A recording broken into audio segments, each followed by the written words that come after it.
Hello, everybody. Good Wednesday evening. Itepokuian here with you. We are not in full swing yet. We're still kind of getting things situated backstage, but just as a preview, as you do see on the screen before you, I am joined this evening by Culture Casino and Brightest Day, who is making his debut on the channel, and it's great to have Culture back on. We're just waiting for Tony Tonedeaf to show himself here, and we'll get the evening's festivities underway. But I hope everybody's having a good night. Let me acknowledge those of you who are already in the chat. I see Brutal Morningwood, who is learning the ropes on Twitter very well and very quickly, I might add. He joined Twitter to kind of help promote everybody, and that is admirable because it's like when somebody's saying they're joining Twitter for the first time, I always feel like Obi-Wan Kenobi standing over, Mos Eisley, the spaceport, looking down with Luke, and is like, "You'll never find a more wretched hive of scum and villainy." And and you look down over the valley, and there's Twitter. That's basically it. But Keely Chow's in the house, superfan Adam Shawhan. Hello, welcome, one and all. I hope everybody is good this evening. Culture, it's good to have you back, my man. Dude, I'm glad to be here. I think I've said that as much. I was looking forward to this evening. I of course stepped away from Scott's show to come over here, and he wanted to remind you that he'll be sending people over as soon as he's done. So. Well, I appreciate it. I do, and. Zach, welcome, man. Welcome to Brightest Day, making his debut here on the channel. Thank you for having me, sir. Oh, man, you're absolutely welcome. Like I said, I feel like there's people that I've wanted to stream with for a while, and it's like, I'm out there and I see him show up in the chat, and it's like, I see you. I need to, it's like you get caught with like so many people, and that's why I try to rotate. It's like we have almost our full regular cast on Monday nights with myself, Tony, and Red Gaze, and then we have one rotating guest, sometimes more, but usually we keep it to one. And then Wednesday is kind of like the wild card night where it's like anything, it's rogue, anything can and will happen. Nano Reaper's in the house. He said Twitter is a shithole. Yes, it is, Nano. Yes, it is. Brutal Morningwood. Since 15 minutes in, I was like, how do I delete this? But I can't remember my passwords. Zacharot 315 says, howdy, y'all. Tony will be along, and the intro tonight is you guys are familiar with the Wednesday night intro, right? Well, it's got a little bit of a twist on it this week, so I'm going to go ahead and play that, and Tony should be here shortly. So here we go, ladies and gentlemen. This is the start of the show. Say it. It's funnier if I interrupt Angelus. If Angelus is like, "Hey, Tep, oh hey, can't wait," and I just be like, "Fuck you!" That's funnier than I'm just doing randomly, okay? All of a sudden, Tep, fuck you. Raven, say hi. Hey, what's up? Say hi, E-Tep. Wish you were here. Hey, Tep, I wish you were here. But no, you're a scrub back in Michigan. Come with me.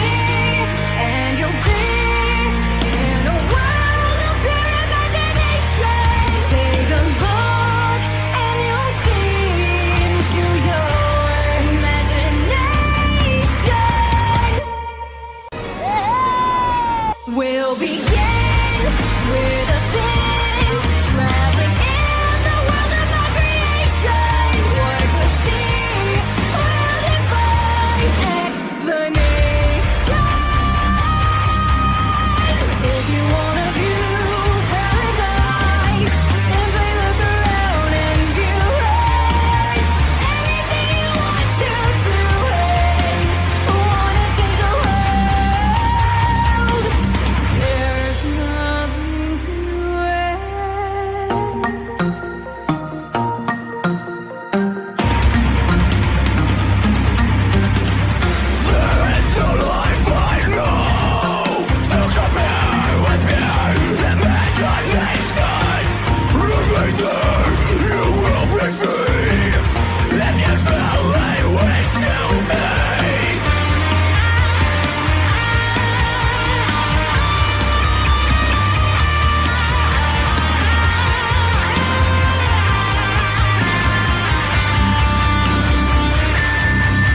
the People's Champion, Itepwakuian. Watch out for the medallions. My diamonds are reckless. It feels like a midget is hanging from my necklace. We'll begin with a spin, traveling in the world of our creation. Ladies and gentlemen, boys and girls, children of all ages, the place to be reviews proudly brings to yous Itepwakuian PDD right here with you, with me. Hail to all. Hail this wonderful chat, this panel, and my co-host Tony. What's up, Tony? All right, Tony, good talk, good talk. But seriously, though, thank you all, one and all, for joining us. Osmosis in the chat. What's going on? Welcome, welcome. He says, still no prodigal son review. Nano Reaper, yeah, that got, I'll DM you about what happened to that video. That was, yeah, I was not happy when I looked back and saw what happened to it. But anyway, moving right along, ladies and gents, I am joined, as I said this evening, by the one, the only, Culture Casino. Ladies and gentlemen, boys and girls, children of all ages, welcome to Itepwakuians, the place to be reviews for probably one of the funnest shows that you're going to find on Rogue Entertainment. And I appreciate hanging out with my man. I haven't been here for a little bit, and I was so glad when he said, hey, come on here next Wednesday. And I said, for show, I'll be there. So we're going to have a good time tonight. Outline looks good. Oh, well, thank you, man. Thank you, brother. I appreciate you coming on, Culture. I do. And let's welcome the master of the air guitar over here. Ladies and gentlemen, welcome Brightest Day. Zach is in the house. Welcome, brother. Hey, what's going on? Oh, sorry, I was caught up in that absolutely fire cover. Absolute fire. It is. Oh, that's good. Hi, guys. How are you doing? I'm Brightest Day. Fresh off my Booked with Brightest Day debut read stream of Dune. Shameless plug. Oh, How hell you guys no. doing? If we've got if mods pop his link in the chat, if you're wrenched, throw his link in there. I want Cultures in there. Absolutely, man. If you're on the stream, your link needs to be in my chat. It's in the description to the video. Brightest Day and Culture Casino's links are in the description to the video, so you can find them right there. But yeah, my mod should throw their links in the chat for sure. Macklin made it. Hail to you. Man, we got a great show. I'm waiting to see. I DM Tony. I'm just waiting for him to show up. But yeah, we've got there he is. Look at that. Speaking of the devil, the deep blue sea. Here he sits between you and me, my co-host with the most, ladies and gentlemen, Mr. Tony Tones F. It's the world's wokest warrior, primitive-sided, toxic fanboy, aligned with the like-minded Tony Toned F, rocking with you. We're going in Rogue, the place to be reviews. What's up, everybody in the chat? You know, everybody gets one. Everyone gets to be tardy once. So that's me right here. There you go. Everybody gets one, Tony. Everybody gets one. I need that. I'm surprised I don't have that freaking Spider-Man gift from Family Guy. I used it in the video yesterday. Oh, what's up, girl? Mary Mayhem dropping some love. Thank you, Mary. She was our guest this Monday, and what a wonderful guest she was. Thank you for joining us, Mary. We do appreciate you. Great. We do appreciate you. And her and Culture. Look at, I got some. And me. I can say I'm a one-time High Council alum now, and the stream's been delisted, so you'll never know it. They'll never admit it, but I was on there once. I got the scars from the chat to prove it. But Dude, they did not love you. No, they did not. You didn't have fans. That's fine. I'm and you guys know I was a worker. I was a wrestler. I played the heel, so it's fine. I was fine with that. I was like, I was just sitting back there. I was like, just hate me. It's fine. Just hate me. I love it. And then you gave me a complex. You're like, they didn't like you either, bro. And I'm like, what are you talking about? Everybody loves me. I know. Trust me. I know that. But they were beaten up with one. It was. I could tell what sect of the audience it was coming from. I could tell. I was like, I see you. I see where that's coming from. I can handle it. Look, that's the thing. When you get into doing this, you have to have a thick skin. Oh yeah. You know, I mean, because these people, they're the keyboard warriors. They are not coming to the meetups and talking to you like that in your face. No. No. These people show up. The keyboard keyboard warrior, and that's cool. But here's the thing: they don't get the fact that I support the sect of the community that they're coming from. I mean, Exactly. This dude drops boatloads of cash on independent comics and all that other stuff. I support everybody. When I say that, that is not baloney sausage, kids. I do that all the time. I got books from every independent creator that's come out with something good that I'm interested in. I'm not going to support stuff I'm not interested in. Well, there you go. Yeah, there's our man. And yeah. this right here. Yeah, dude. Oh, yeah, you got your bonds. Yeah, we got that. Yes. There's even more. I mean, I got my Barbarella variant cover, right? That was done by Anna. Nice. I got that one. Nice. I got all kinds of stuff. I got our the Bloody Baron. I got his version of or his latest book, I should say, a Florida Man comic. That thing is amazing. So, I even got the lunchbox, kids, the lunchbox and the beach towel from the Welcome to Florida, or excuse me, the Florida Man campaign. So, like I said, I mean, come at me, but here's the thing: you're not going to stop me from supporting things that I like. Right. I'm still going to do it. That's it. Because the fans of something don't stop you from supporting that IP or that product. It's the product itself. When the product itself goes bad, then you stop supporting it. Phoenix Animation, my brother, what is up? What is up, man? It was so good to meet this cat in Grand Rapids. Over the weekend, y'all was in Vegas. I hung out with him and Adam Shawhan, and we had fun, man. We had fun. What's up, Tony? No, I just wanted to add a quick addendum to what Culture was saying. When you jump into this game, you do have to be thick-skinned, or you can just be thick. Right? That's what I rely on. Yeah, I'm okay with that. It's fine. I mean, there's plenty of thick out there. You know what I'm saying? Right? Thick as Shout out to oatmeal, Kai man. MFS. Yep. Shout out to Kai. Buy his book. Yeah, Kai's okay. I got to bring that cat on. I said he's part of the Wednesday night intro now. Tony, did you see that? No, I thought we were starting at 5:35, so I'm all getting set up, and I'm like, oh shit, it's 5:38, and I jumped on, and we were already 8 minutes in. Oops. You know what? I don't know if you saw it. Yeah, I'll have to. I added the clips on that you sent me of Kai and didn't Draven. see it. Yeah. See, now you gotta wait. Dude, I have to tell you, it was cool meeting you, bro, but you were way more sedate than I anticipated, my man. Agreed. I was like, wow, I thought Tony would be like bouncing, man, but no, it was No, great. I'm very I'm a little socially awkward, man. I thought it was fucking cool to be around you and everybody though, but yeah, I'm a little socially awkward. Nah, you're fine. You're fine. I just, like I said, I was anticipating the boop, boop, boop, boop, boop, boop, bouncing everywhere, but no. But that's cool. I mean, like, not all of us are exactly, like we are online. I don't want anybody to change for me. Don't go changing to try to please me.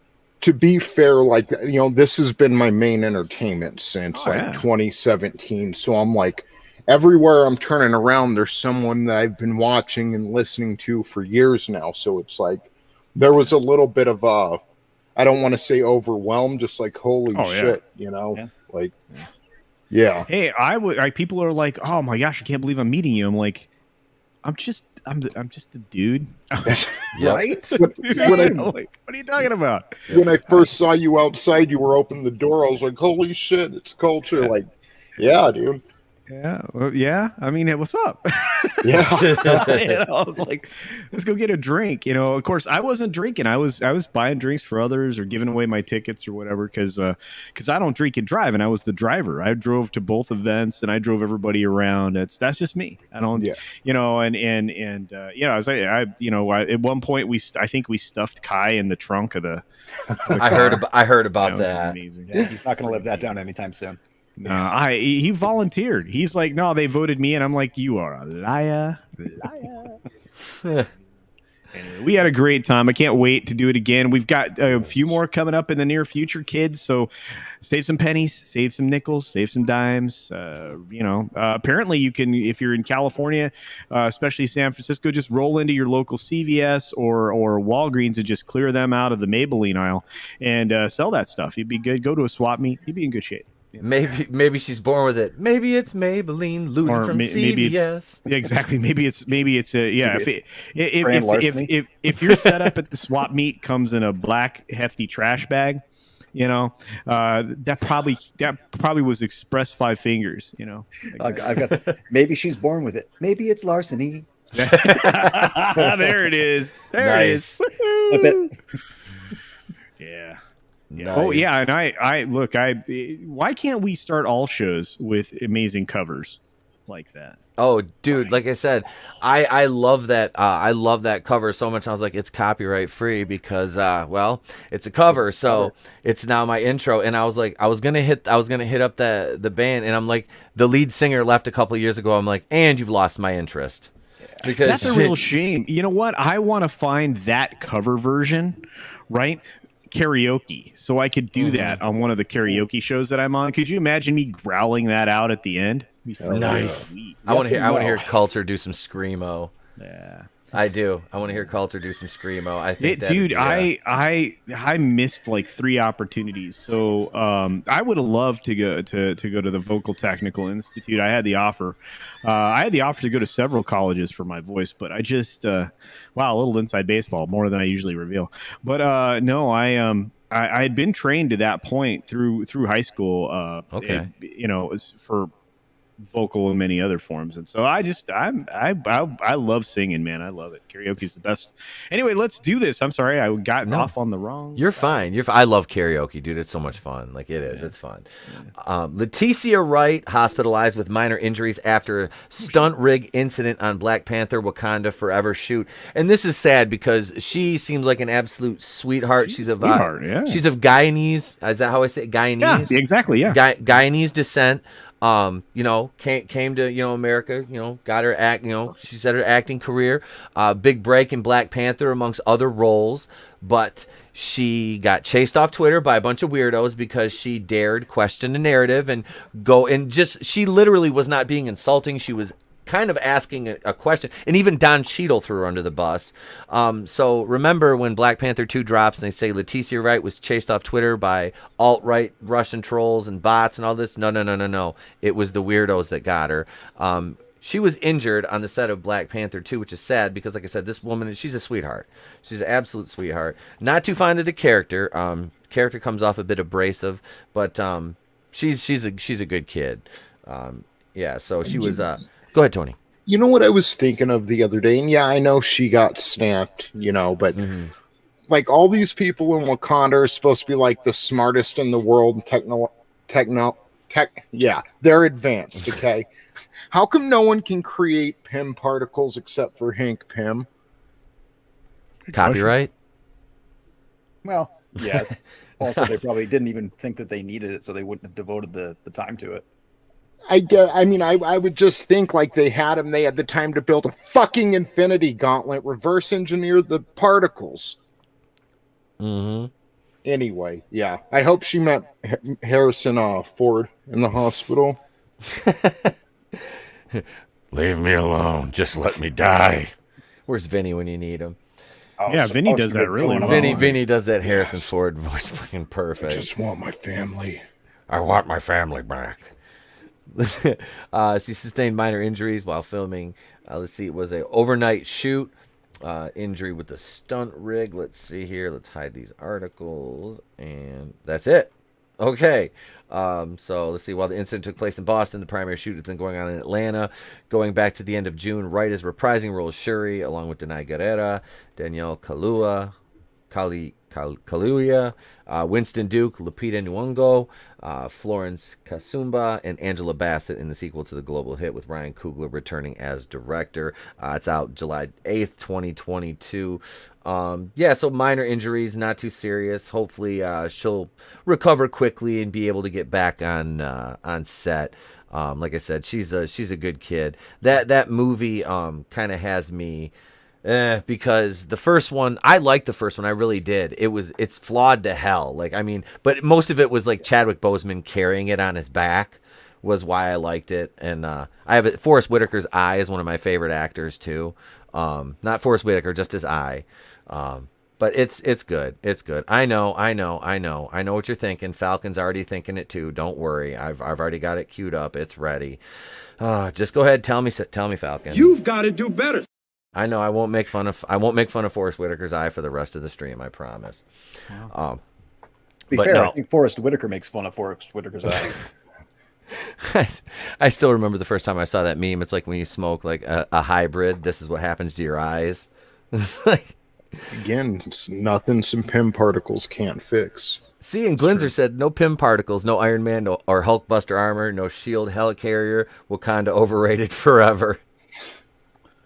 I mean, you could say that the Black Panther suit was basically an Iron Man suit. Just Yeah. It was. It was. It was. Yeah. It totally was. Yeah, But and now I mean, I see a lot of the complaints now about everything being a nanotech suit or Right? any of that stuff. I mean, I'm starting to get frustrated with the way Marvel's presenting all of its characters that way. You know, with all of these super magical. it's Suits. power creep. It's Yep. classic power creep. See, Spider-Man's got one now too. Like, well, I mean, Well- his just like, you know, he slaps it. I was like, come on, man, you're not Iron Man, you're Spider-Man, dog. You've got like a suit. It's not like nanotech. It's a suit, bro. Like, come on. It's frustrating. Look, I honestly believe in it is. You know, I can get some hate, but they lost their way a long time ago. Oh, And they nothing that we can say gonna fix it. Yep. Yep. Yeah, that's the caveat though, and we have to sit back and like watch shit that we love get just tore up. Glinzer, Forrest Whitaker could play Blackie. You're just saying. Nanotech is the magic. It's the Deus Ex Machina. That's what it is. It's the permanent Deus Ex Machina. That's what nanotech is. It wouldn't be so bad if it wasn't like, because it's a Marvel thing, but like even in Suicide Squad, Bloodsport was just like grabbing these and they're unfolding into these grenade launchers and stuff. It seems like Sounds it's a little weird. Yep. Yeah. Yeah, he pulls out. It's like this big, and he just slaps it, and it's like a rifle. I'm like, man, I get suspension of disbelief in movies like this, but I'm like, give me something. Yeah. Give me something. If it was one character, you know, it wouldn't be so bad, but it's like starting to permeate throughout the genre as a whole. Well, remember, Shuri made fun of T'Challa because he had the old school suit on. He had his dad's suit on, Chaka's suit. Yep. And she was like, "Oh, that's old and clunky. You know, you have Baba's on. Look at you got to wear that. You know, and get rid of that helmet. Da da da da da. You know, and it's like the vibranium reverberates the shock. It absorbs all the energy from all the damage it sustains. You also lose that moment that you had in Civil War where he has that dramatic takeoff of the helmet. Yes, You yes. don't get that anymore. No, it's not the same with it fading away as it is when you like slowly take it off. There's just something to be said about that, and you're absolutely right, Zach. Or when he didn't have his suit at all. I mean, that was a great scene when Bucky almost shot him in the fucking face, and Robert Downey Jr.'s expression. I mean, kind of don't His get idea- that anymore. Wasn't that Robert Downey Jr.'s idea to do that scene with the glove? I no Pretty sure clue. it was. Bye, Mary. I'll pull it up. Thanks for stopping by, hon. Thank you. Peace. I know that was really him telling Tom Holland to move his leg when he was talking to him in his room. I gotta look I'm that waiting up for now. them to introduce Hammer Space. It's about as realistic. MC Spider-Man is not Spider-Man. I don't know what he is anymore. But anyways, Chadwick Boseman was drafted by the Cleveland Browns on draft day. Cleveconda forever. What Cleveland? Wait. It's what Cleveland. What Cleveland forever. Oh my God, that's a new. What Cleveland forever. Yes. That's my new one right there. What Cleveland? I need to make that. I need to make that meme as soon as the show's over with. What am I drinking? Who asked? Superfan. Cabernet Sauvignon. I like a dry red, man. I don't go for that. I don't go for that sweet shit. Collector Express. You need a good Pinot Noir. That's what you need. What does that pair with as far as dinner goes? Steak. Oh, now you're talking. Now you're talking. Yeah, that's a man's wine. Okay. Man's I got hooked on this with my mom. This works. is man. Seriously, my mom. This is my mom. I was like, you know what? This is not bad. I'm like, I like this. That's a man. That's a man's wine. He's Well, I calling got me hooked out. on this with my mom. I know. See, Collector Express and nano suits and helmets Mama are lazy. It's Mama Wana. That's a good shit in Jamaica. Collector Express is going to be on the show in a few days. I have to go back and look at our DMs. But yeah, Collector Express is coming on. Hell yeah. Someone drop a link to his channel. Yes, yeah, we can get a link to Collector Express in here too. Throw that in the chat. Yeah, go out and subscribe. We hit 780 earlier today, so we're getting there slow but sure. We're just climbing one rung up the ladder at a time here and getting there. We're getting there. Let's see here. What we got next though, ladies and gentlemen. Oh my goodness. This is our Wednesday thing. It is time for holy shit news. Here we go. Let's do it. I got the Holy shit! Are you thinking what I'm thinking? I don't know. Were you thinking, holy shit, a swordfish almost went through my head? Holy shit! Holy shit! And all the assholes want us to shit all over everything. Holy shit!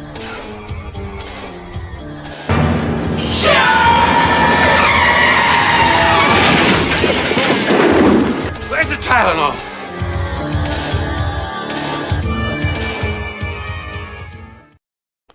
Here we are, the smokinggun.com. Oh! Simpsons fans facing drug charges. I'm sure they're not the first.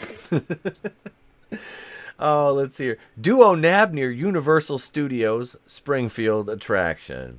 The Potheads. I got to give him credit for the shirts. And what happened to Jaden Smith on the left there is tragic.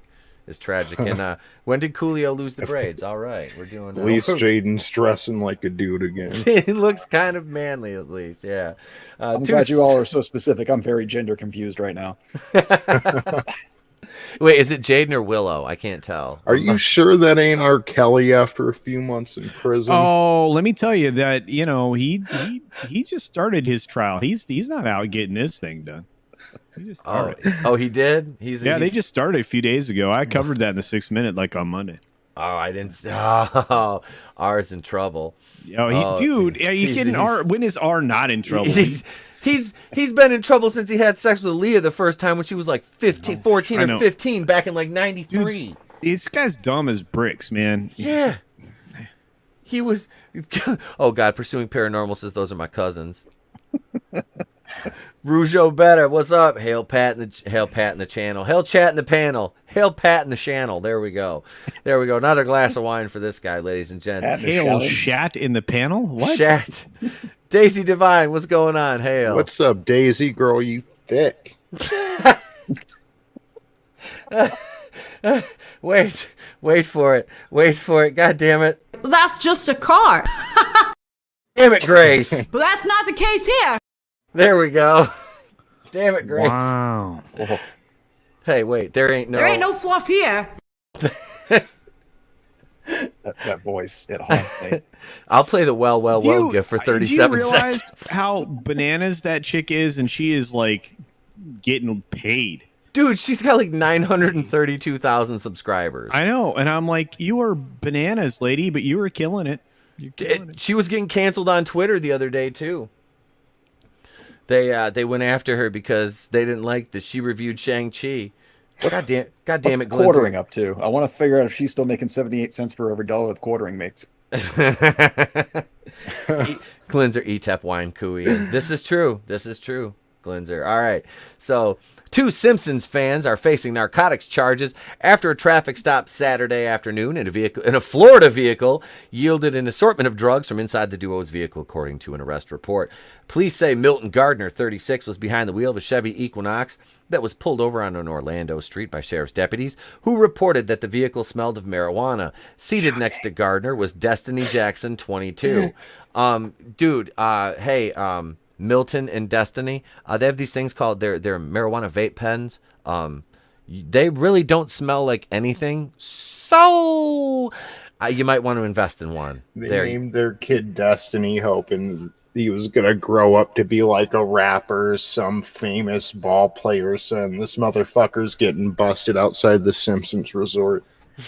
That's his fucking destiny. That name is not helping my gender confusion at all. No. Yes. No. Well, it's Jaden Smith. I mean, what do you expect? Wow. After the occupants exited the car at the direction of police, a search of the auto turned up 3 baggies of pot where Milton and Destiny were seated. A baggie with cocaine residue and a plastic pipe. Plastic pipe. Oh my God, they're low-class coke users too. That's Great. probably the smoking that plastic's probably the worst thing for them. Like, Yep. shit. They're doing puro, man. That's not that bad. He's smoking out that plastic gimmick, though. That's the problem right there. Yeah. See, this is what drug users are just dumb. You could afford all that cocaine and you couldn't get a glass pipe. Right? If you want a base, dude, don't fuck around, you know? Do the neurotic clip. By spending $150 million on cocaine would make sense. Yes. You do a pretty good impression of Gary right there, too. I'm not going to lie. That kind of sounded like him. Okay, I'll remember that. That did. Let's see. Gardner and Jackson were each arrested for possession of cocaine, pot, and drug paraphernalia. Jackson was also charged with possessing, oh God, fentanyl, Eutalone, a designer stimulant. I don't even know what that is. Fentanyl. It's St. Milton. St. Milton of fentanyl. St. Milton and his destiny.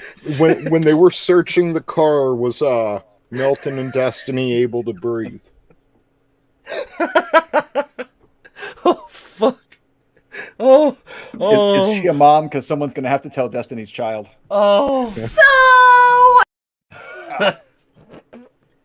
Tony, babe. That's racist! Oh my God. What isn't? As seen above, when the pair was busted, they were wearing identical shirts featuring Simpsons family members. Homie. And he had a sock full of tennis balls. He was like, I don't play that shit. Homer, Marge, Bart, Lisa, Maggie. I almost read Gardner and Jackson included with the Simpsons.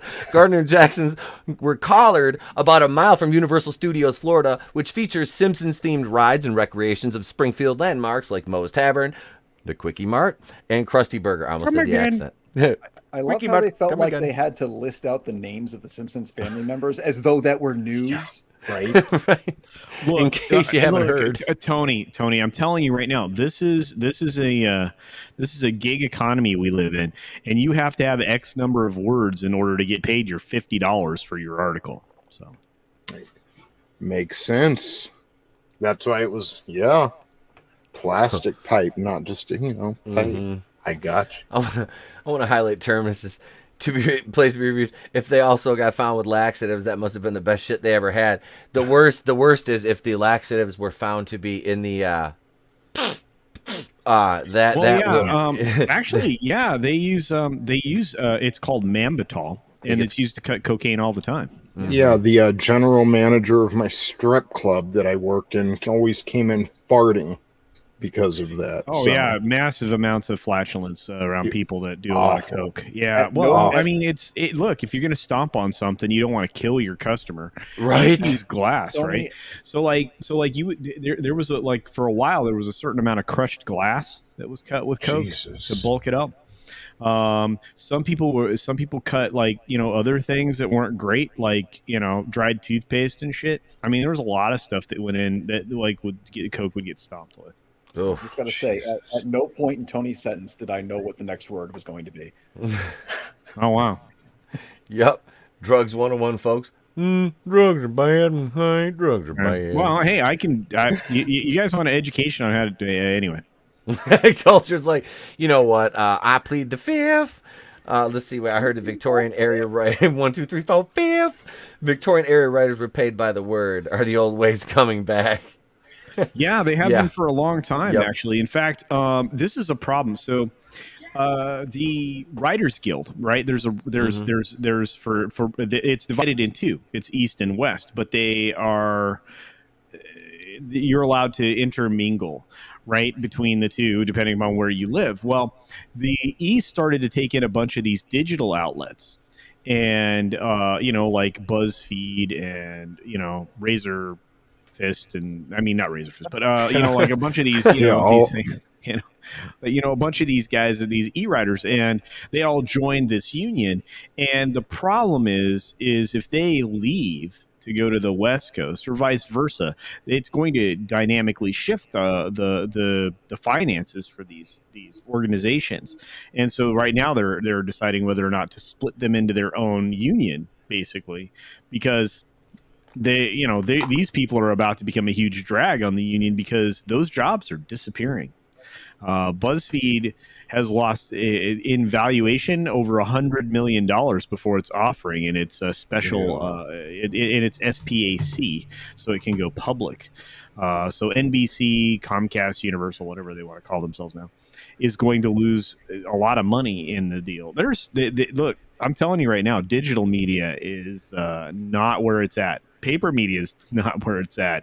Where it's at is here, and in specific blogs and newsletters. So we're going back to the days of your local newsletter being more important than anything else. So you're having newsletters supplant newspapers, and that's get your information from somebody who has it. It's legit, and there's only one source. It's them. And that's what these newsletter businesses are. That's why Substack is going to take over. So there you are. And business to pile on top of your point, man, they have believe it's NBC, and I'm sure others, but I mean AI is starting to write a lot of these articles. And they just want you to click, so.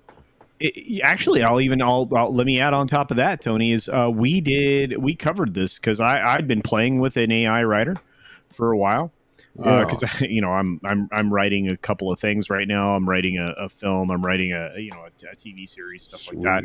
Anyway, I was playing with a writer, an AI writer, and we were over on Comics Division's channel, and I said, here, put in your subject of what you want this thing to do. Comics Division did it live on the air, and in 10 minutes it generated an article that for the most part wasn't complete gibberish, and it just kind of spit out a bunch of stuff that it went and grabbed and everything else.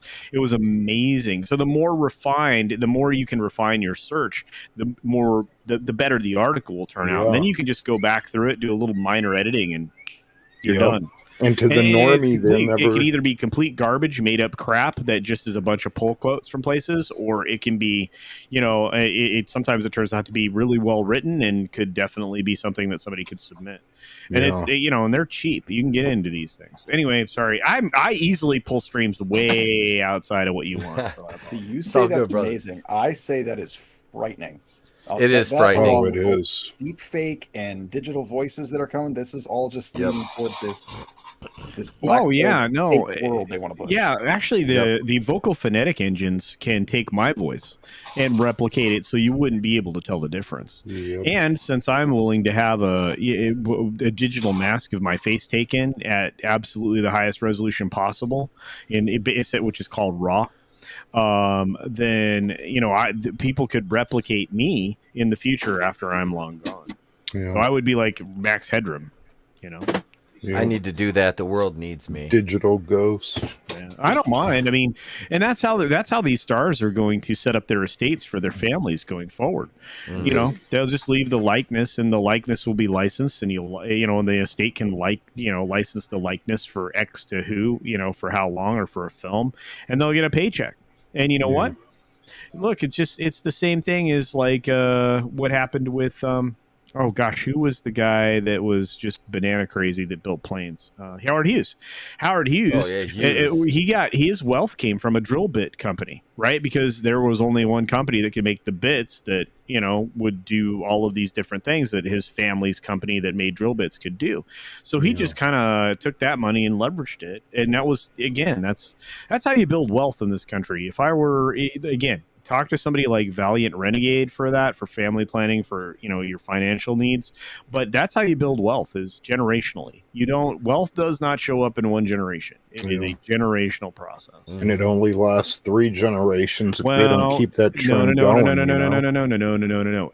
Yes, I mean, you're right. 3 generations is the rule if it's not managed. See, Yep, that's the thing. You have to, when you get the wealth, that's when you turn it into a managed item, so it's perpetual. Yeah. So you start to build what's called a perpetual trust to support other elements, so that you will have a family health and education trust. You'll have all those things stemming off of that perpetual money, and then that way your third generation can't piss it away. I think a good example, and not to bring it political, but you have Donald Trump and his kids, and you see his kids are very involved with the business. They're learning. They're going to keep things going, compared to, let's say, a Hunter Biden, who's going to piss the wealth away. Well, I mean, the Bush family. The Bush family's been they've been crooked forever. I mean, the Kennedys. Yep. Joe was the most crooked human in the world. Bootlegger. Yeah, well, and then he earned a bunch of money, war profiteering. Yeah, he was a war profiteer. And that's fine. I mean, he did it in a legal manner, but at the same time, I mean, that's how that happens. Hey, gosh, stop me from talking. Good God. Oh. Meanwhile, I just hawked my ex-wife's elliptical for $200. There's nothing. Okay. Yeah, like the Bush's answer, like I don't know if it was Sam Bush or one of them. They were probably involved in some legal things, but things that didn't necessarily benefit mankind. And that, I mean, that's where they get their stroke today. They've been deep in the business, like the Kennedys, for a long time. I was gonna say, who was talking about last night? Somebody brought up the I don't know if it's like an urban legend or whatever, that Bill Clinton is the illegitimate son of one of the Rockefellers or something like. Is it Rockefeller or one of those?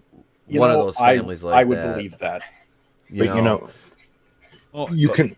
And again, I mean, you had the Rockefellers, you had Carnegie, you had those groups of families. Yep. They set up the ability to maintain their family and the family's wealth, which again, manipulating, leveraging the wealth against power is how you gain more wealth. And look, I mean, it doesn't take you personally may not be wealthy, but the 2 generations from you may be, if with proper planning on your part, the understanding of that planning by the second part could get you to the third part, which is crazy rich. And so it just takes time. And that's the other thing about the American dream, right?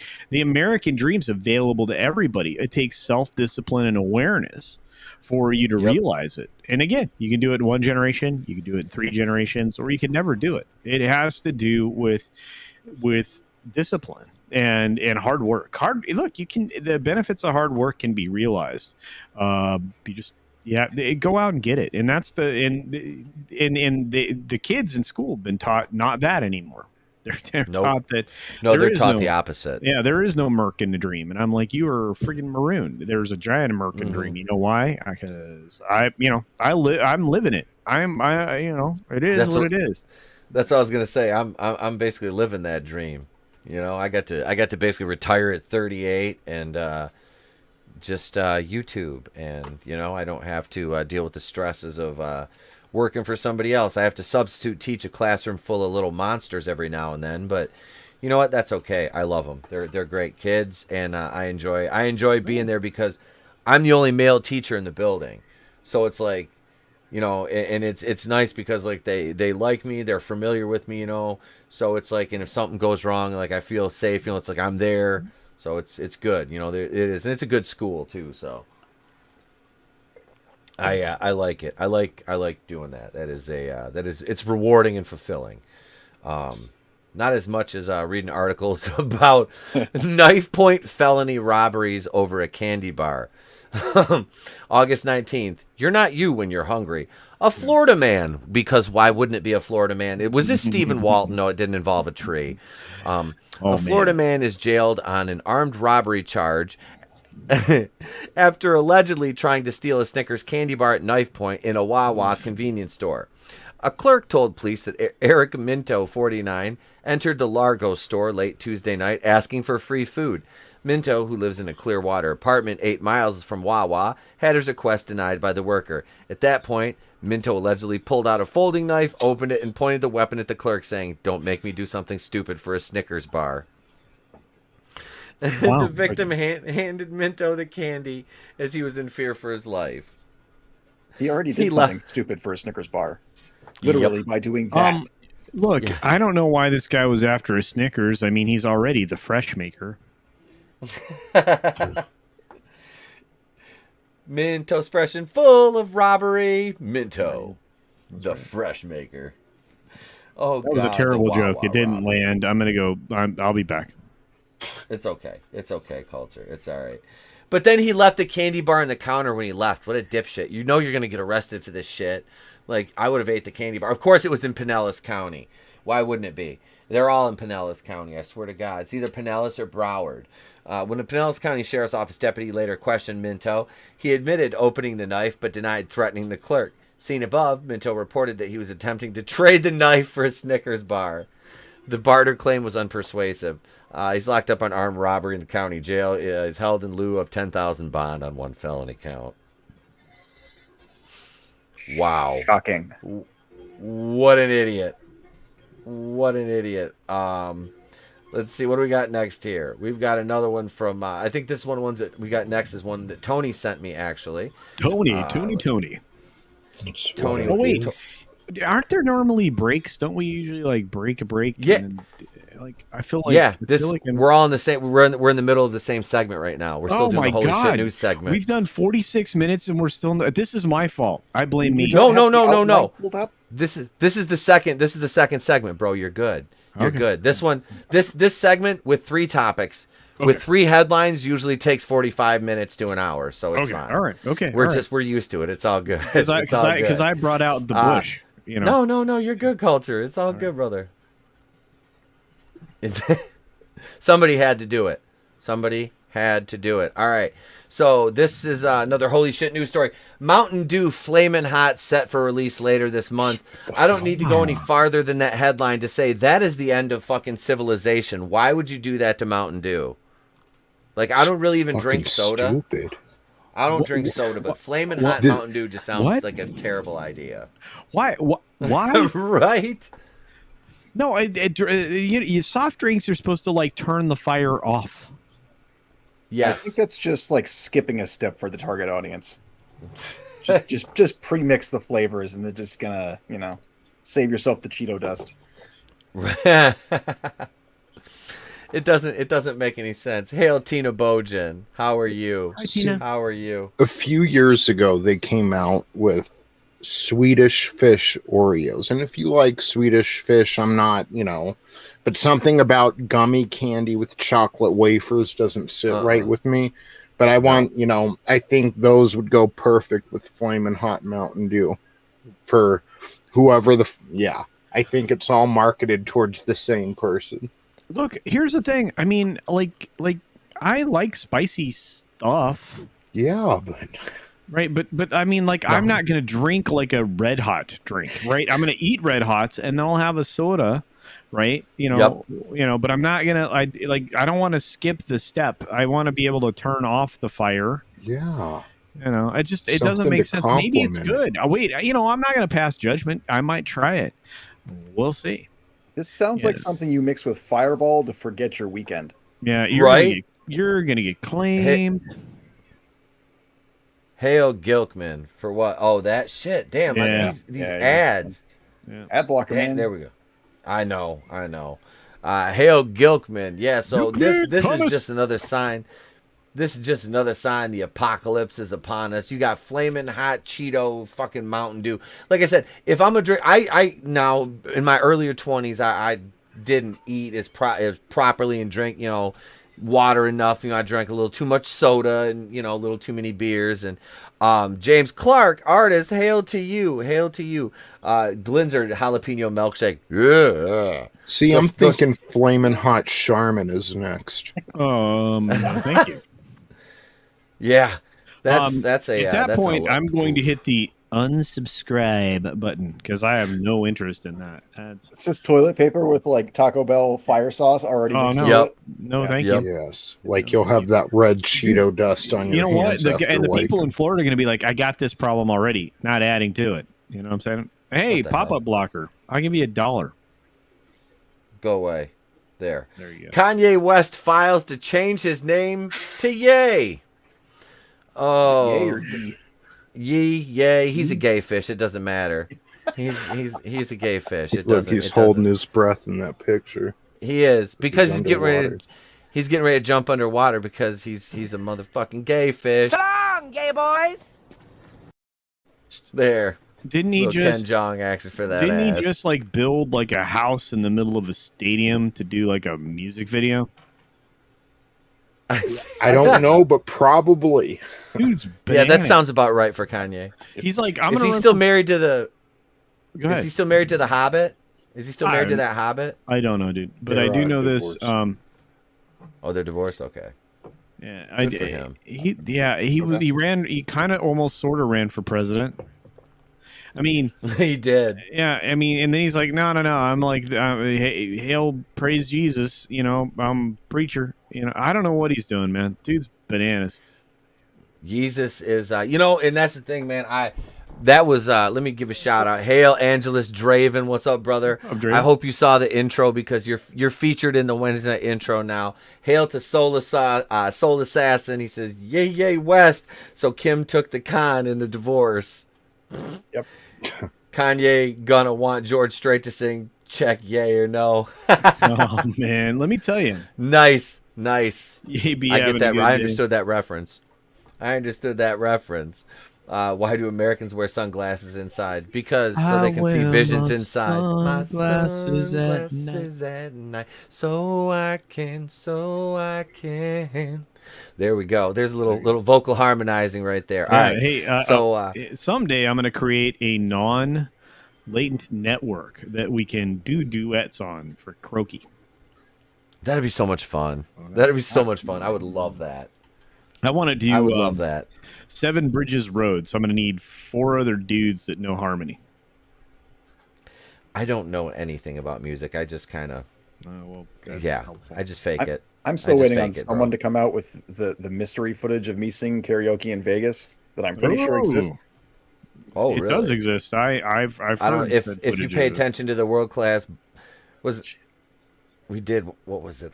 Oh, dude, Jesse freaking We did. just, We did karaoke in Dion's hotel room. What's that? No, Jessie blew up a piano bar, man. She sang like she piped everybody. She did some Joplin. She just lit it on fire. So yeah, That one was okay. Yeah. We were singing. So? No, her Joplin was good. Oh yeah, that's the kind of sound I think she's got. Yeah, she's got that voice to do the Joplins. Absolutely. What were we singing? We sang. It was like, well, there was like 6 of us, but we all sang Skyfall. That was interesting. And Nick posted that on the world class stories on Instagram. That was fun. That's an Adele song. Oh yeah. It was. I sang I Have Nothing by Whitney Houston, but I sang the entire song as Cleveland. It sounded better that way than me singing it my normal voice. So that worked. Worked. So maybe I should start singing everything as either E.T. or Kermit. Right? It worked like. It always works better for me doing it in this voice. It seems like I can channel my inner hot buttery soul a little bit more. I would say do ET because then you can get Tom to do Kermit. Ouch. I don't know what would ET be good at in karaoke. I need a song. Today in questions I thought I'd never hear. Yeah. Goddamn. Let's think about that while Number 5, Alive. No disassemble, Stephanie. Reassemble. Johnny 5. That guy wasn't even Indian. Take a look at these memes. We'll be right back with our first main topic of the evening, ladies and gents.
So I'm in a store, I walk up to the checkout line to pay, of course, have my mask on. The guy in front of me, big old bald-headed redneck looking dude, no mask, of course. I'm standing there minding my own business, and he turns around and is like, "There's another sheep." And my automatic response, like without even thinking, was to stand there and go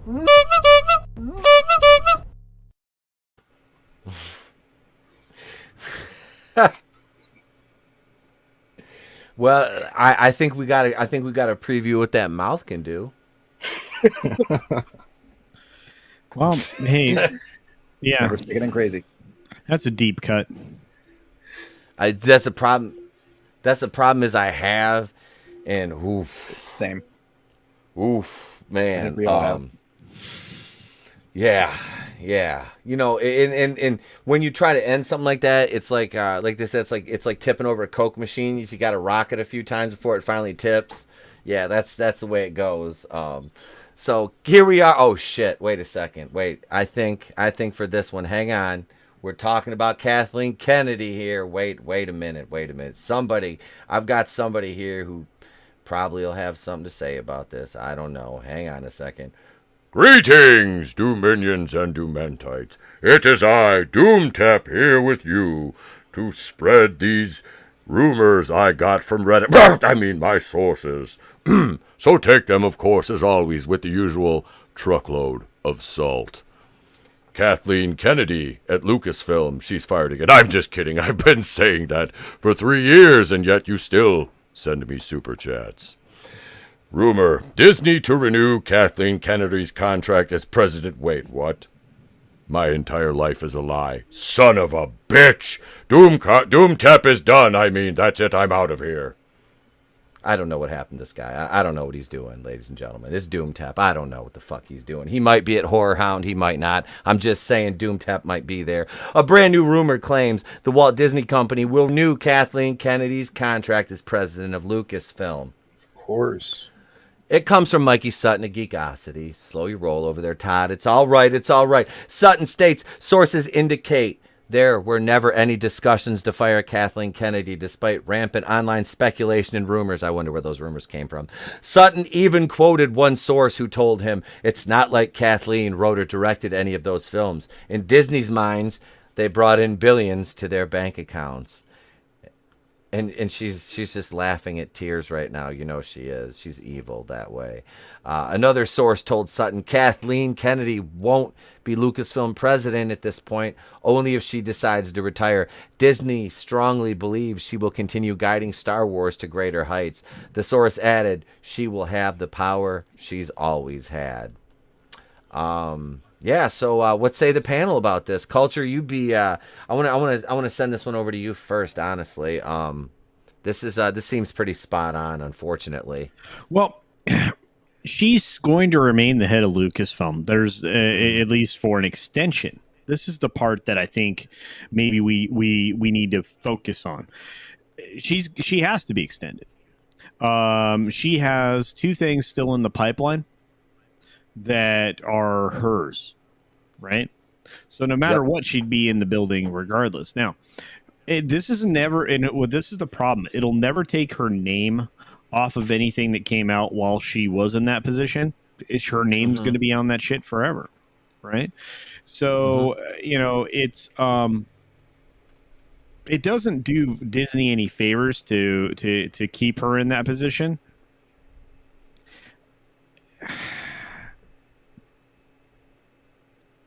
I would say whatever dirt she has on whoever she's still got it. And She doesn't have it. Well, but here's the thing: the people that she has dirt on are almost gone. Chapek is clearing house. Some of the other people, some of the people that are around are being cleared out. Am I surprised she's extended? No, because she's got to get Indiana Jones around the corner.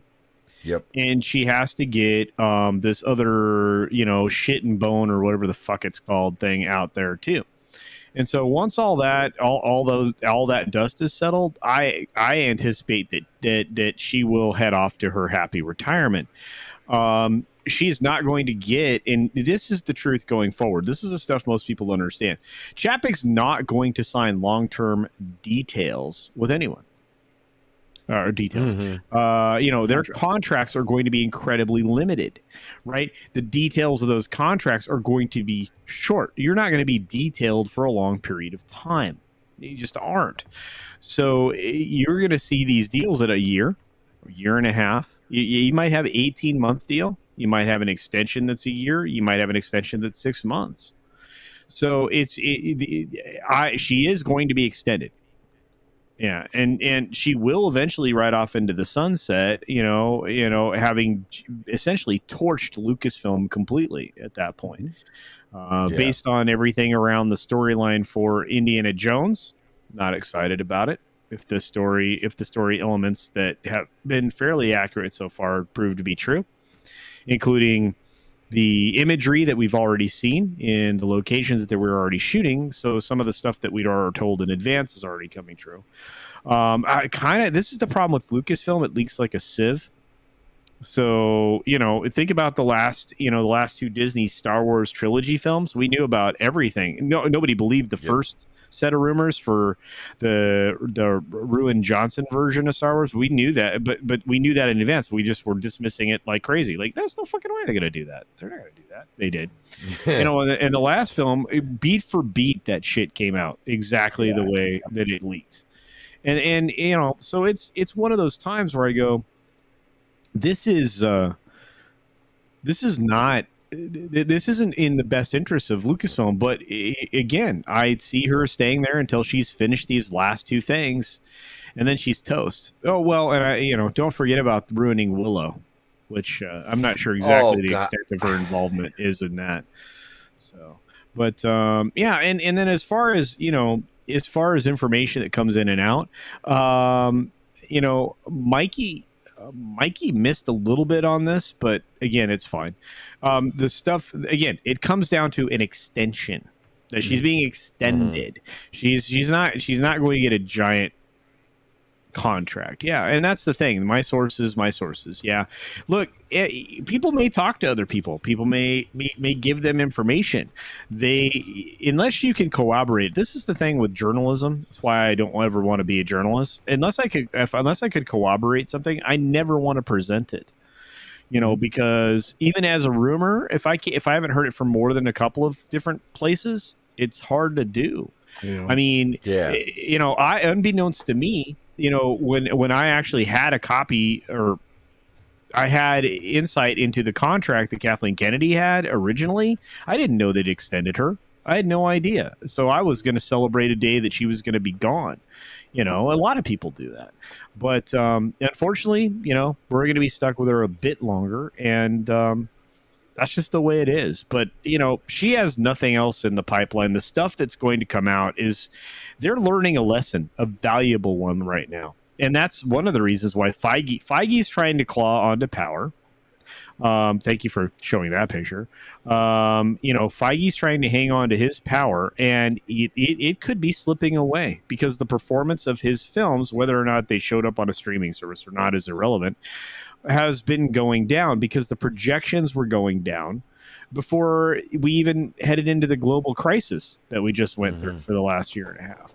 The bloom is off the rose, and then you start inserting all the political stuff into it. So I'm not sure if that's all you wanted from me, but as far as whether or not it's believable that she's, going to be there for a bit, yeah, it's 100% believable. How long? That's not as long as you think.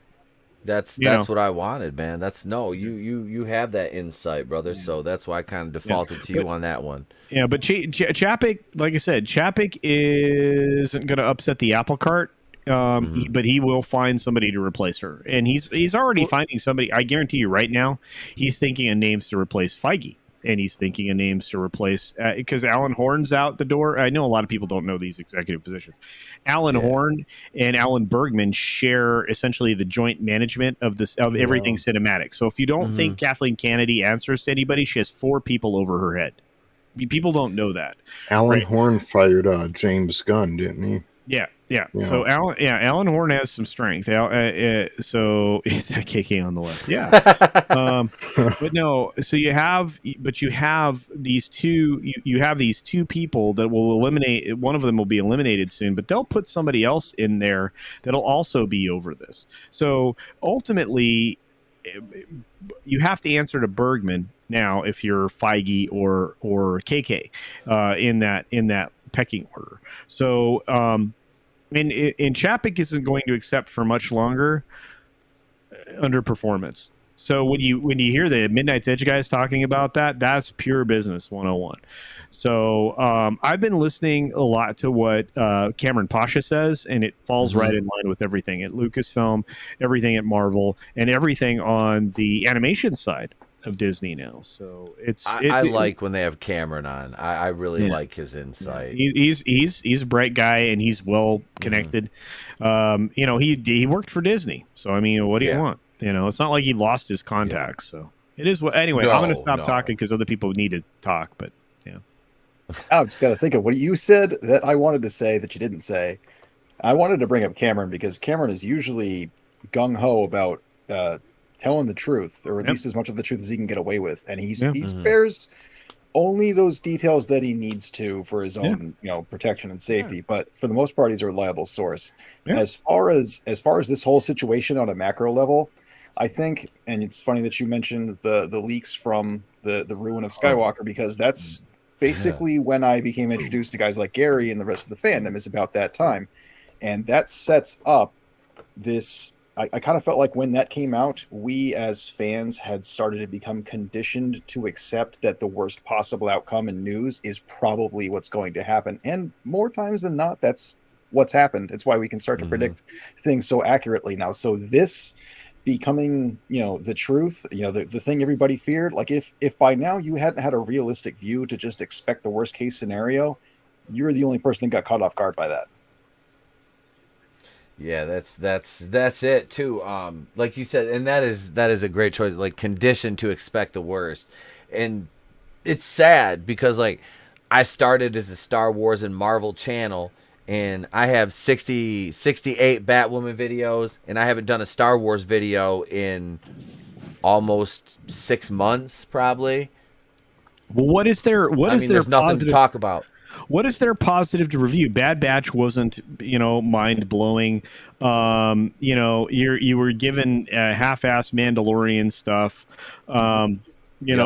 You had this is the problem I have with the second season of Mandalorian. I was given 30 minutes of actual enjoyable content.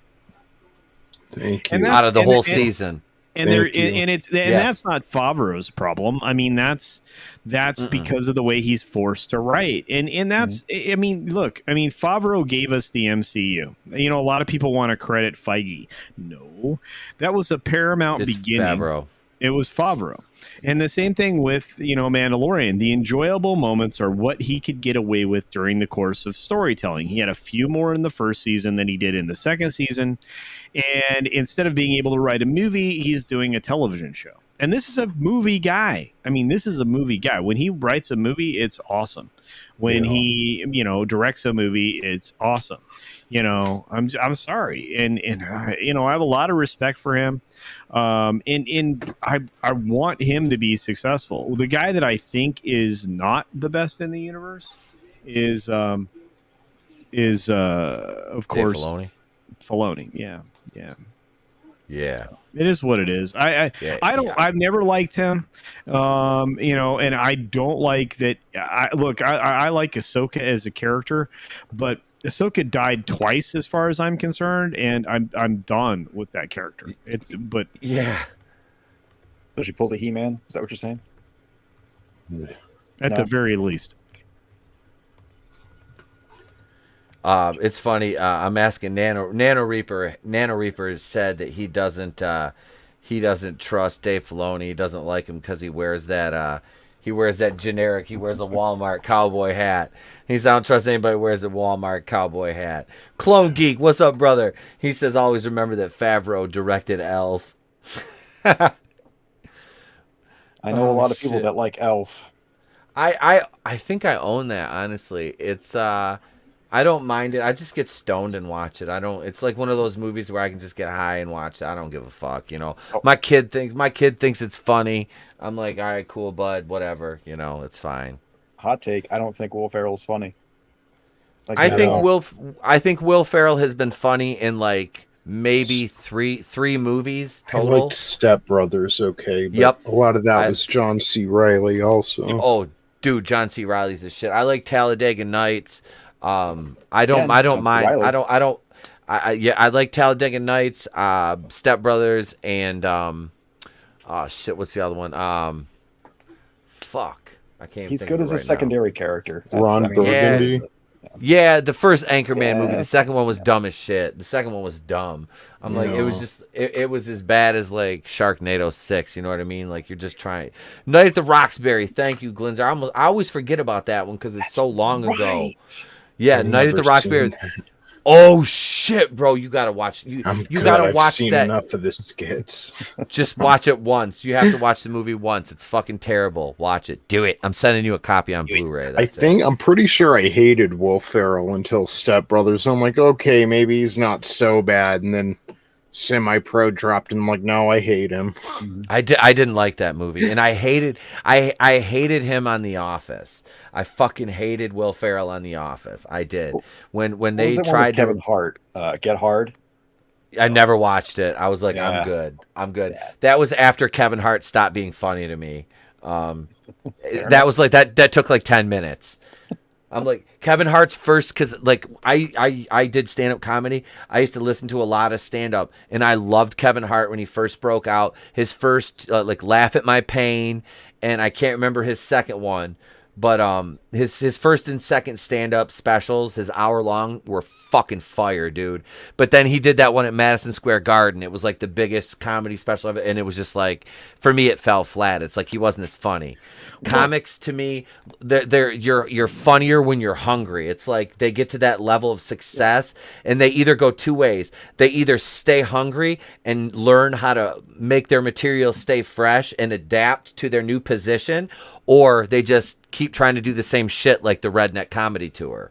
Well, except the Redneck Comedy Tour still pulled in audiences like crazy, right? They did. They did. Whereas, you have to stay hungry if you're in comedy. Oh, yeah. You have to, and you because you live and die with a set as a comedian, right? And you know this because you did it. You work on that set, and how many minutes is a typical set, Ethan? I would do 5 to 10s usually. Yeah. You put together 11 to 15 minutes of quality material, right? And if you get to minute 11, you're doing well. Because if you still have the energy and all that other stuff, when you get up there and the audience is still with you, you won the war. It's hard to keep people with you. Now, you work on that 11 minutes. You work on that 10 minutes. So those, you have to have it. and you have to have it so that every single thing you hit lands, and those are the good comedians. If you can do that for an hour, you have 3 good sets, right? You know, 20 minutes long, 3 good sets. You have the rise and fall that you need to have. By the way, there's a rhythm to comedy, just like there is to music or anything else. You need the rise and the fall. You need this Set up joke. and payoff. This joke, yeah. This joke sets up over here, and after a few more jokes, it pays off here. And that's what you need to do. That needs that whoop, whoop, whoop. And if you get 3 of those in your hour, you're golden. Some of the best guys out there in the universe, of course, were, you know, Eddie Murphy, Richard Pryor. You don't have many of them. I mean, you can count them on one hand. Carlin, George Carlin, and Sam Kinison. Williams. Kinison, even though his bit I grew was up all with based on him yelling. Eddie Murphy. Yeah, Murphy Pryor.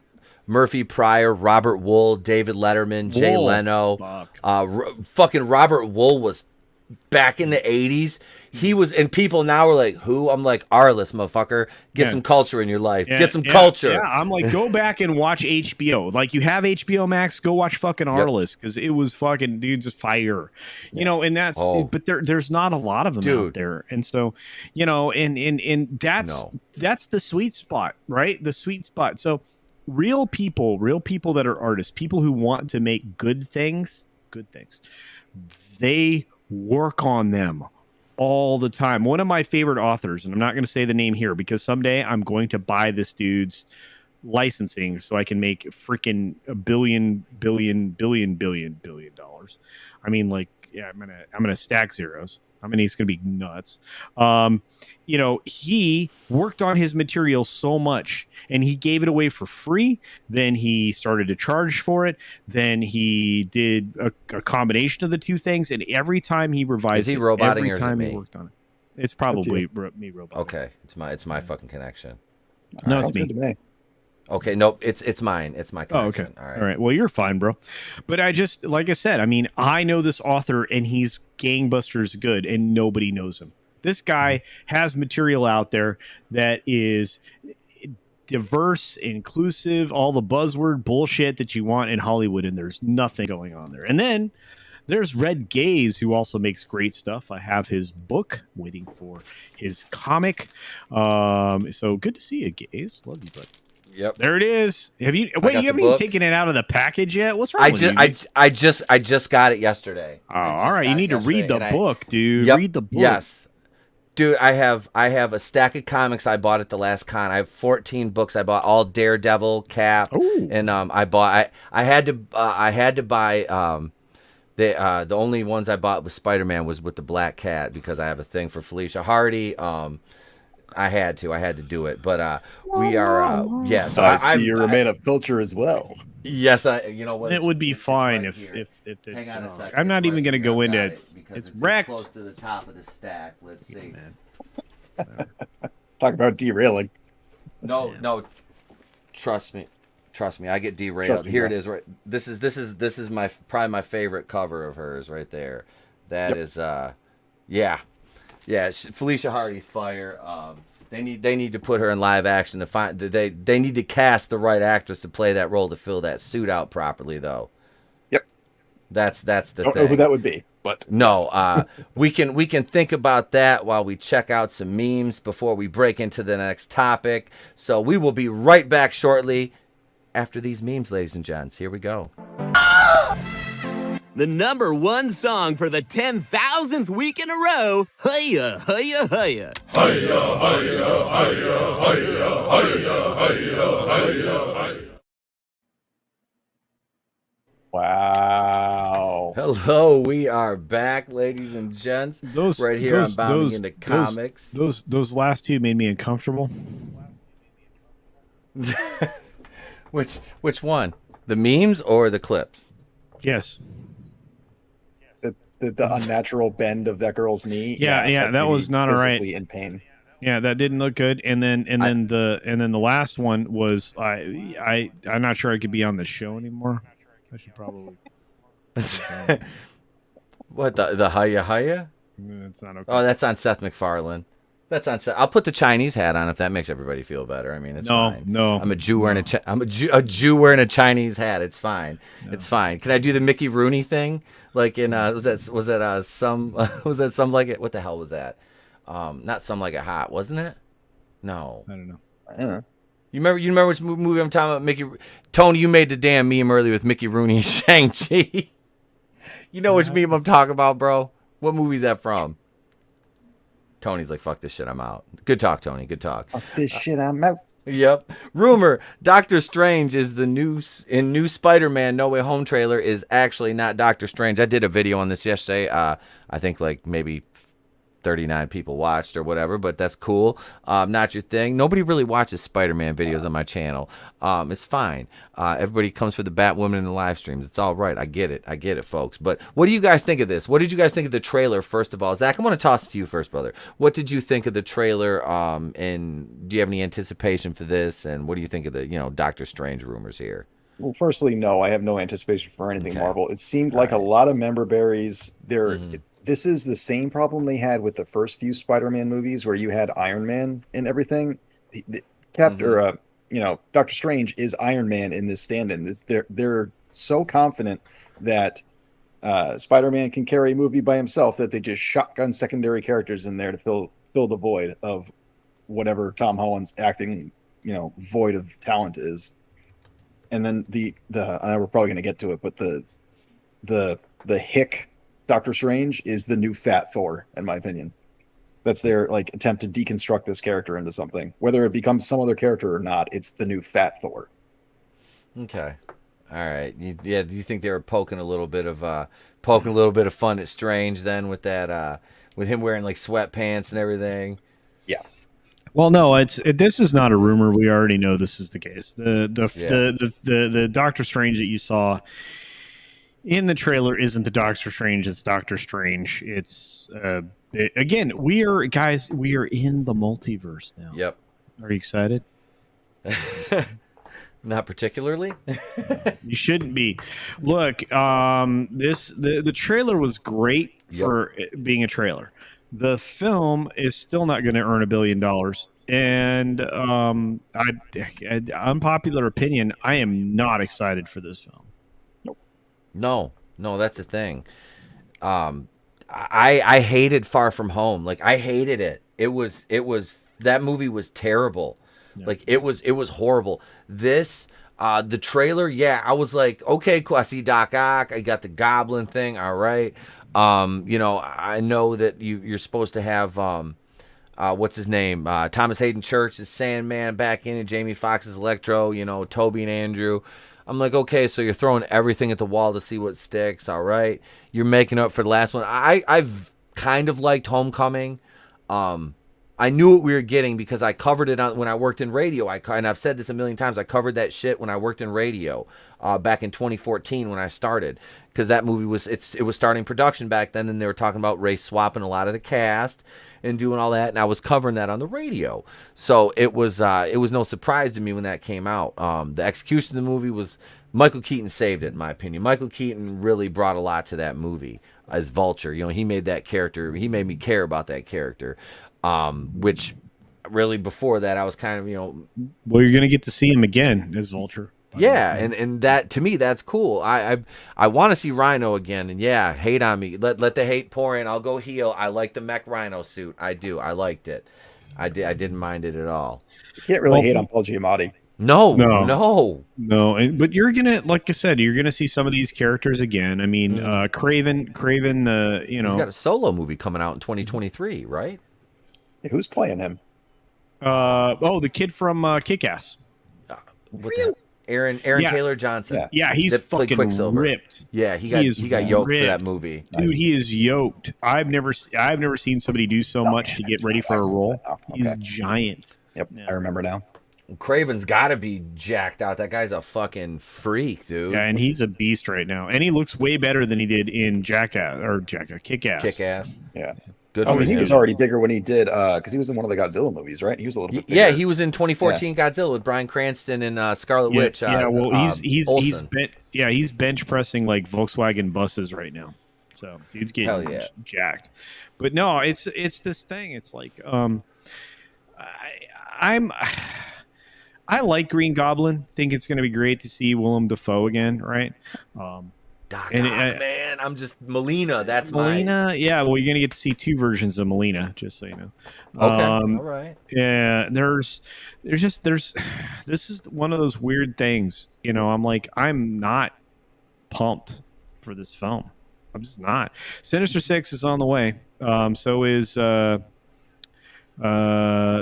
some stuff coming out. I don't know if that animated series that Amy Pascal's in charge of is going to make it, but we'll see.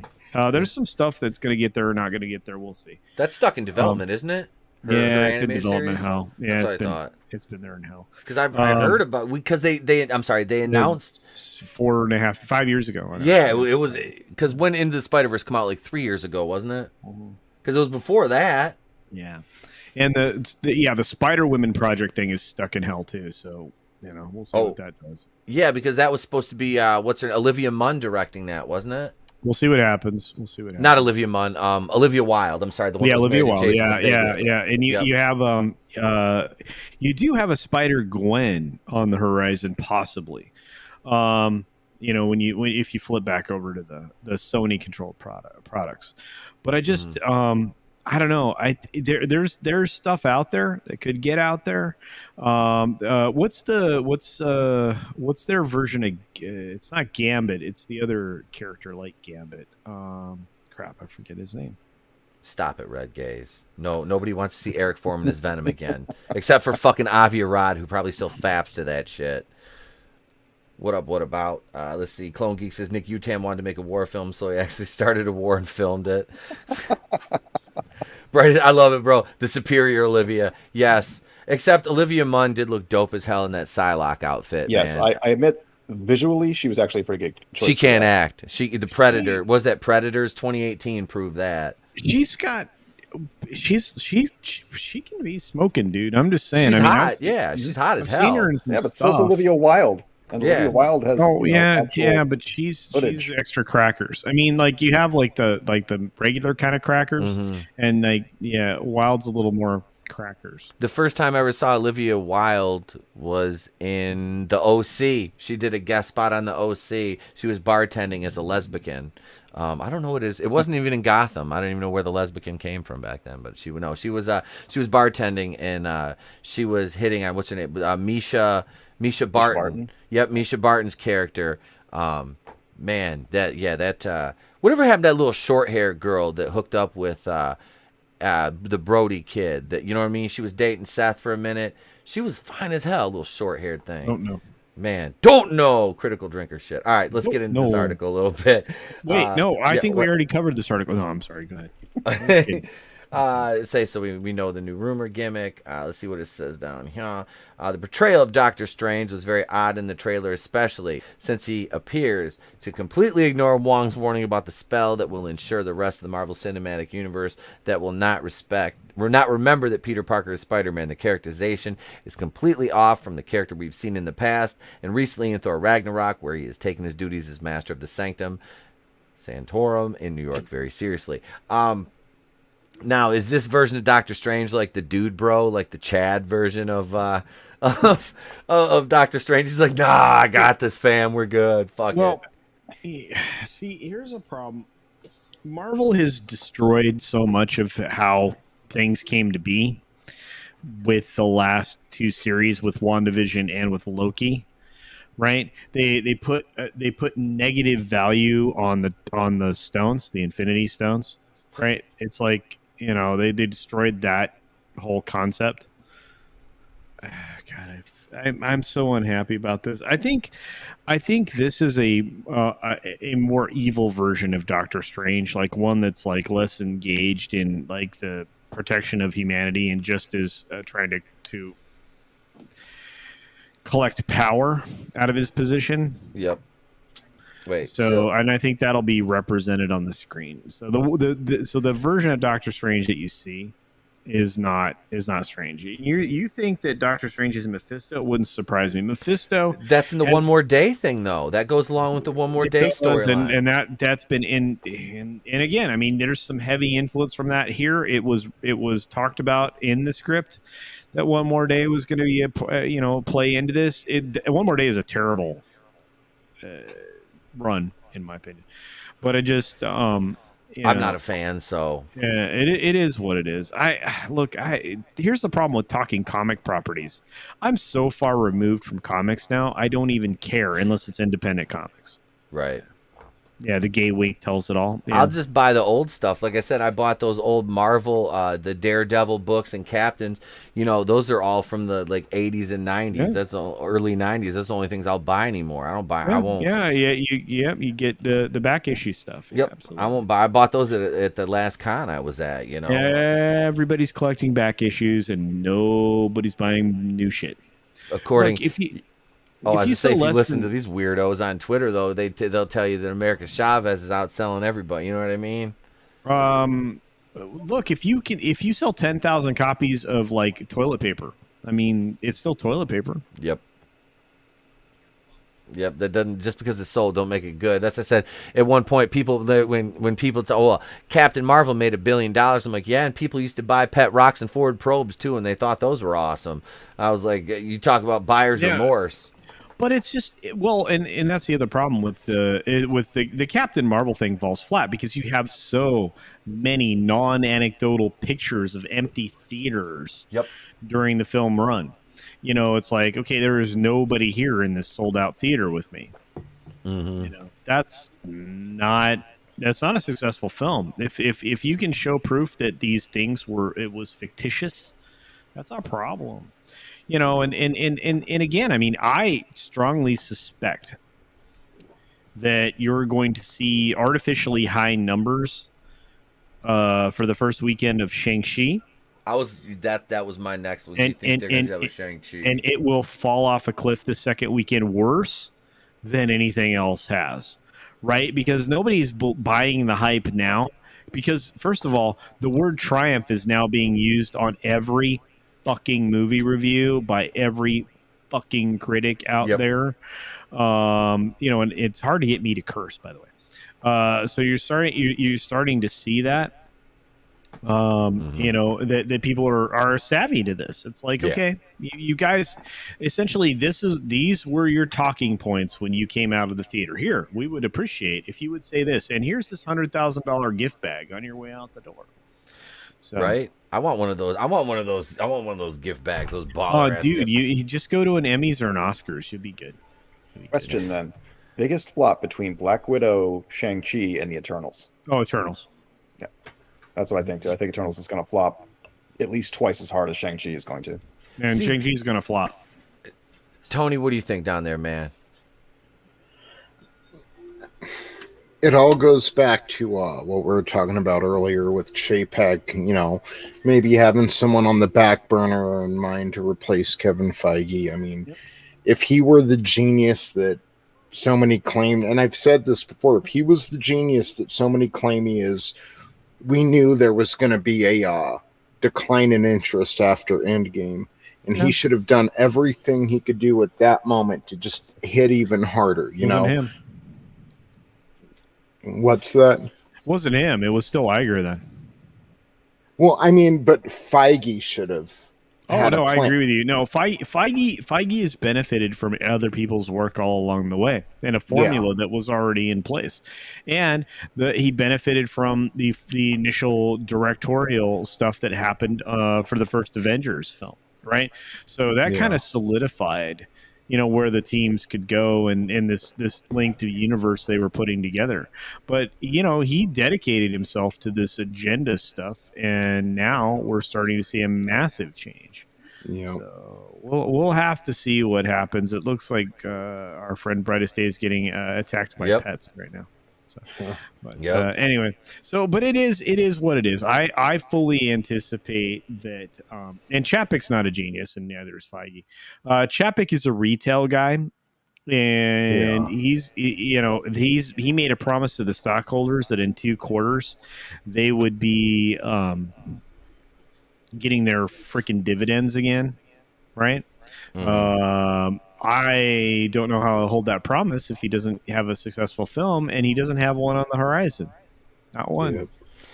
Maybe Doctor Strange. No, that's a problem. That's Doctor Strange is like the only thing I have like any glimmer of hope for. Yeah, but here's the thing. I'm gonna ask you this, Pete. What if Spider-Man disappoints, and it so heavily features Doctor Strange? I know, and that's it. It's like I'm holding my breath with Spider-Man because I have very little faith that I am ye of little faith when it comes to Marvel anymore, and I don't want to be that way, but it's the product. It's not me.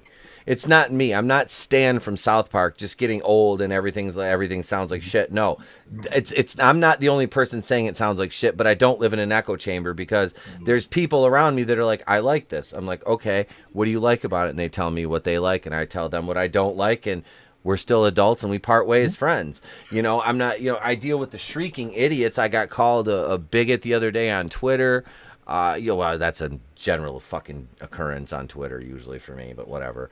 But it's always over shit like this too. It's like, I don't like this because it has this, and this, and it's like, oh, well, you're just a fucking man, baby. And it's like, no, there's shitty writing, and you're talking about fucking the motivations behind these characters are more racist than the fucking racism you're quote unquote fighting against, because you're treating these fucking people who you trying to coddle, you're treating them like little children, like they can't fucking do for themselves when they've been doing for themselves all the fucking long. So that's what I hate about these people that fucking they propagate this fucking false narrative, and it just is infected everything, and it's like it's seeped into every Marvel property. I mean, I look at the entire show of What If, and we're gonna talk about that next. But God, that show just, I'm like, it's an animation show. How bad can it be, right? Well, it can be terrible. It can be absolutely terrible. It is horrible. I mean, animation's just a medium. If the story's crap, the story's crap. That's it. It's the story, I'm like, well, I mean, I should know that from Star Wars Resistance. I hand wrote like 3 reviews of that show, and I'm like, I'm never going to do anything with these because this is fucking hurting my brain. And yet here I am 68 Batwoman videos deep with no signs of slowing down. And I'm going, yeah, bring on season 3, baby. I need it. Bring it on. So wait, there's a moral question. Do you stop at the next one, or do you stop short of giving Batwoman 69? Oh no, Oh, Batwoman. my. That's going to be the season premiere is going to be video number 69, and I will make a big deal out of that. That is, yeah, we'll have to put some extra Grace Randolph clips together for that intro. Grace is my entire Batwoman intro. The entire fucking intro is all Grace Randolph clips. I have noticed. Yep, yeah, I have I might have a Grace, holler at me, girl. You want to come slumming it with a YouTuber with under 1,000 subs? Holler at your boy. I'll set that eye right. I'll set that eye right. You're still under 1,000 subs. I'm at 781. Thanks to my God, 781st subscriber. It's criminal. Everybody says that, and I appreciate it. I really do, but I don't see it. But I'm just out here. I'm just a guy with a webcam and a microphone, man. You suffer so much for so many for so little. Mm-hmm. I do. I truly do. The Batwoman videos are the money on the channel, though. Those are what get the views. And I've learned how to skirt around the copyright claims on Warner Brothers shit now. Easy. So it is, man. I got it down now. Yep. So I'm good for season 3, and hopefully, like I said, I want to get up to 1,000 so I can get the monetization process going, because when season 3 hits, those videos are going to get views. So if you're thinking about it, if you're on the fence, subscribe to the channel, man. I live stream 4 days a week here. I'm on other channels. I try to do pop culture news videos. I got reviews in the works. It's almost September, which means it's almost October, which means I'm going to be doing more horror reviews. You got Friday the 13th part 8 coming up. I like horrors. I do too. I love horrors, which is why we're going to the horror convention in Cincinnati. If you want to meet me, I'll be hanging out with the World Class Bullshitters in October. For my wedding anniversary, I'm going to Horror Hound in Cincinnati, Ohio. I'll be there on the 10th and the 11th, Saturday and Sunday. Well, Friday, Saturday, and Sunday. I think members of WCBS might be joining you. Mm-hmm. Yep. Got the chance to hang out with them at the first after the first meetup in Vegas. Jeff and Jesse and Loki and Coach, or actually it was Coach or Nick from Echo Base. Nick's no, coming. it was Nick. It was Nick. It was Nick. Nick's coming to this one too. And I told Nick, I was like, "Why don't you drive?" He goes, "I'll drive up." I'm like, "All right." So Nick's gonna drive up for that one. Draven's flying in. He's actually staying at the same hotel as me, so that'll be it's gonna be fun. It's gonna be fun. We're gonna have a good time, and I've got some more memes for you, and we're gonna get into our main event topic. And let's see here, which one? This one right here. This one. These are Tony's memes. Enjoy his memes.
Oh shit. Let's talk some what if. And to me, what if has been boiled down to this in the first 3 episodes. What if we could take out every white male or redhead character and just tell them fuck off and go away, and we're going to replace you with something much more stunning and brave. That has been exactly what it is. It was a big fuck you to Chris Pratt with the second. And I say this, like I said, I say this to somebody who, I defend Black Panther. And I love, like I said, the movie's shit, and I love it just because Chadwick, man, he killed it in that movie, and God rest his soul. We had so much more to glean from him. And it's not just him as an actor. The dude was a good person, dying of cancer, going in costume to visit kids in hospitals and shit. That's the kind of person Chadwick Boseman was, and that's the kind of man we lost. And we're left with these fucks like Mark Ruffalo, who I'm supposed to be, as a superhero, more like a super cuck. But anyway, what if? No, the first one, like I said, it was no. No, that missed. Like I said, you just head swapped Steve and Peggy. And then the second one was, fuck Chris Pratt. And this one was, hey, remember every white male Avenger and that redhead chick? We're going to kill them all off and replace them with either diverse females, or non-redheads. That's what we're going to do. So that's, I don't know. Has anybody else watched this show? You haven't, Zach. Tony, you did, didn't you? I did, and it's been pretty awful, just like everything this phase. But I thought this last episode, it sufficed for just what it was. It wasn't a question I would ask, but it was interesting just to see the road they went down. Yeah, I was like, it was just fucking ridiculous. That T'Challa Star-Lord episode, I've watched through it 4 times now, and it's not sticking. It's like when you're trying to retain information about a certain subject you might not find interesting, or I've put the episode on 4 times and I still can't really tell you what happened other than everything in the world was right. Like I said on Twitter earlier, if T'Challa were Star-Lord, David Carradine would have finished before he passed out. Nothing wrong ever happens in the world after that point. So. Right. Yes, Aggie, we're talking about what if. We are. What's up, girl? Welcome. We got to get you back on the panel. Girl. We do. But no, that episode was just shit. Culture, did you watch it? I don't have to. I knew what was coming. I told everybody what was coming. Yeah. Exactly. And that's the problem. It's like this every single step of the way, right? And sometimes, well, Brightest is gone. Every single step of the way, this film or these shows, doesn't matter, film shows, doesn't matter, they follow the same pattern. It's the same breakdown. It's the same character destruction, deconstruction that they do with everything. And this is now the new Marvel format on the television side. And the goal is to set up the ability to reboot these characters in any way that they want to, hoping that the audience will accept it. They're already finding out the audience doesn't like this at all. You know, you do have people that like the show. I mean, I have people tell me, "Oh no, it's fine, it's fine," and I'm like thinking, "Are you watching the same thing?" Right. When I'm told what's going to happen throughout, and then I see clips, and then I see what's going to happen, I immediately tap out. Do you realize I've tapped out of the last 3 things because I'd already been told what it was, shown what it was. I'm done. I've been done with it for a while. I mean, people are like, "You gonna watch Loki?" No, I already know what happens. I was told what happens, beat for beat, and it was not wrong. And I was shown clips, which I was shown clips months and months and months before it came out, right? And I'm like, no, thank you. You know, I mean, I'm tired of it, right? And it's the thing. It's you led with the article that speaks about all of this. They are dim-witted. Right? They aren't willing to accept that what they're presenting, nobody wants to buy. And it's across the board. And Disney's the worst for it right now. I mean, the biggest studio, because Disney right now, no matter what anybody says, there's no argument. Disney's the biggest studio. They control 40% of the box office by themselves. And I caught some crap a couple weeks ago for saying that Disney was probably the closest example we have of an entertainment monopoly. Like they're vying for it, but you just said with 40%, it's pretty close. It's a scary proposition to be in, to think that they could, if cards fall a certain way, become an entertainment monopoly. That frightens me. I understand it's a far off possibility, but yeah, but they own media. They own news outlets too. That's the thing, is you're getting the same message pushed through news, sports, and adult and children's entertainment. But you're getting it across the board because you have 3 primary entities, a total of 8, that are giving you their the one message, and it's all because of, and this is something I think Memes of Destruction discovered recently. It's something I've been talking about for almost 2 years now, since I started doing this, and that is this is all driven by an ideology that's backed by financial institutions, that's backed by the people that want to consolidate power. And they don't mind even telling you. If you go look at it, it's out there in the world. I don't know how political you want me to get, but I could get very political. I try to veer away from it for the most part, all right. honestly. So what I'm going to say is, the same people that were essentially holding OnlyFans' feet to the fire are the very same people that are trying to control every aspect of everything that you consume and everything that you do, which is why they are going to want to tax you into oblivion if you decide to drive from Cleveland to Cincinnati. Just be prepared, kids. You signed up for this. Those of you who put the empty shirt in the executive office, and that's all I'm going to say. Didn't OnlyFans walk back their ban on adult content? I thought so. I thought so. They were able to secure other people who said, we absolutely won't, penalize your creators. And it wasn't JP Morgan, and it wasn't a particular bank in New York, and it wasn't some of these other heavy hitters that essentially control the world markets. MasterCard walked this statement out into the public, which they never do, saying we never restricted anybody's payment. So if they stay with that, MasterCard will be good. Yeah. Right. But we'll see. I mean, it like I said, this is a UK-based company, heavily influenced by the European stuff that's going on there, Davos and all of that. I look, I don't want to get overly political here. It's your channel, but I don't even get into politics on my channel. It's if I can avoid right. It. But it's the people. Look, you your leadership has been surrendered to corporations and international entities. Yep. And it's and that's a problem. And it's from the bricks and mortar basis all the way up to the top. The columns have been corrupted. The four columns of the pillars of society have been corrupted. What are you going to do?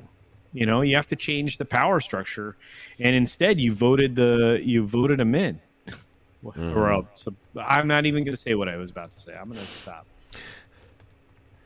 No, it's all good, brother. It's all good. I appreciate the insight.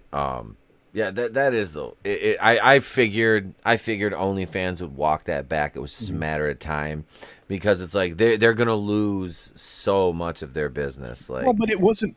I'm going to say this: it wasn't up to them. No, it was investors, right? Yeah, they were able to secure alternate. They needed interest. They Otherwise, they'd have been boned, and maybe that was the strategy all along. But, not the way that statement read to the people that built the platform. They were going to lose 2/3 of their earners in October. 2/3 of their business would disappear, and the rest of them don't bring in the yield that you need to maintain the infrastructure that they built out. Not going to happen. So clarify something for me, because I remember reading that the conditions they were being held to were that they didn't have to eradicate their adult content, but they just had to was separate and isolate it on another platform. Like, all they had to do was just make another platform that was a copy paste that had no not safe. There was already some version of that happening, maybe not within the same corporation, that was starting to be put together, and already obviously people were already migrating or being prepared to migrate. But that isn't what actually happened. And no, what they were being pressured to do was to validate that the material being provided was provided by people that were going to make it legal. And that's the best, loosest way I can say it. I'm one of these people that think you should just, honestly, I think sex work should be legal. I think prostitution should be legal. I really do. I'm not a prude, but I'm for everybody. If you want to do something like that, and that's your choice, and you're doing it of your own free will, and you're not forced into that life, you know what I mean? It's not a trafficking kind of thing. You know what, Ma, do your thing. I don't. I post memes and I make jokes about it, but I don't give a shit. I support women who do that. I'm not signed up for anybody's OnlyFans, but like, if they want to do that, go ahead, do it. I don't care. It doesn't bother me.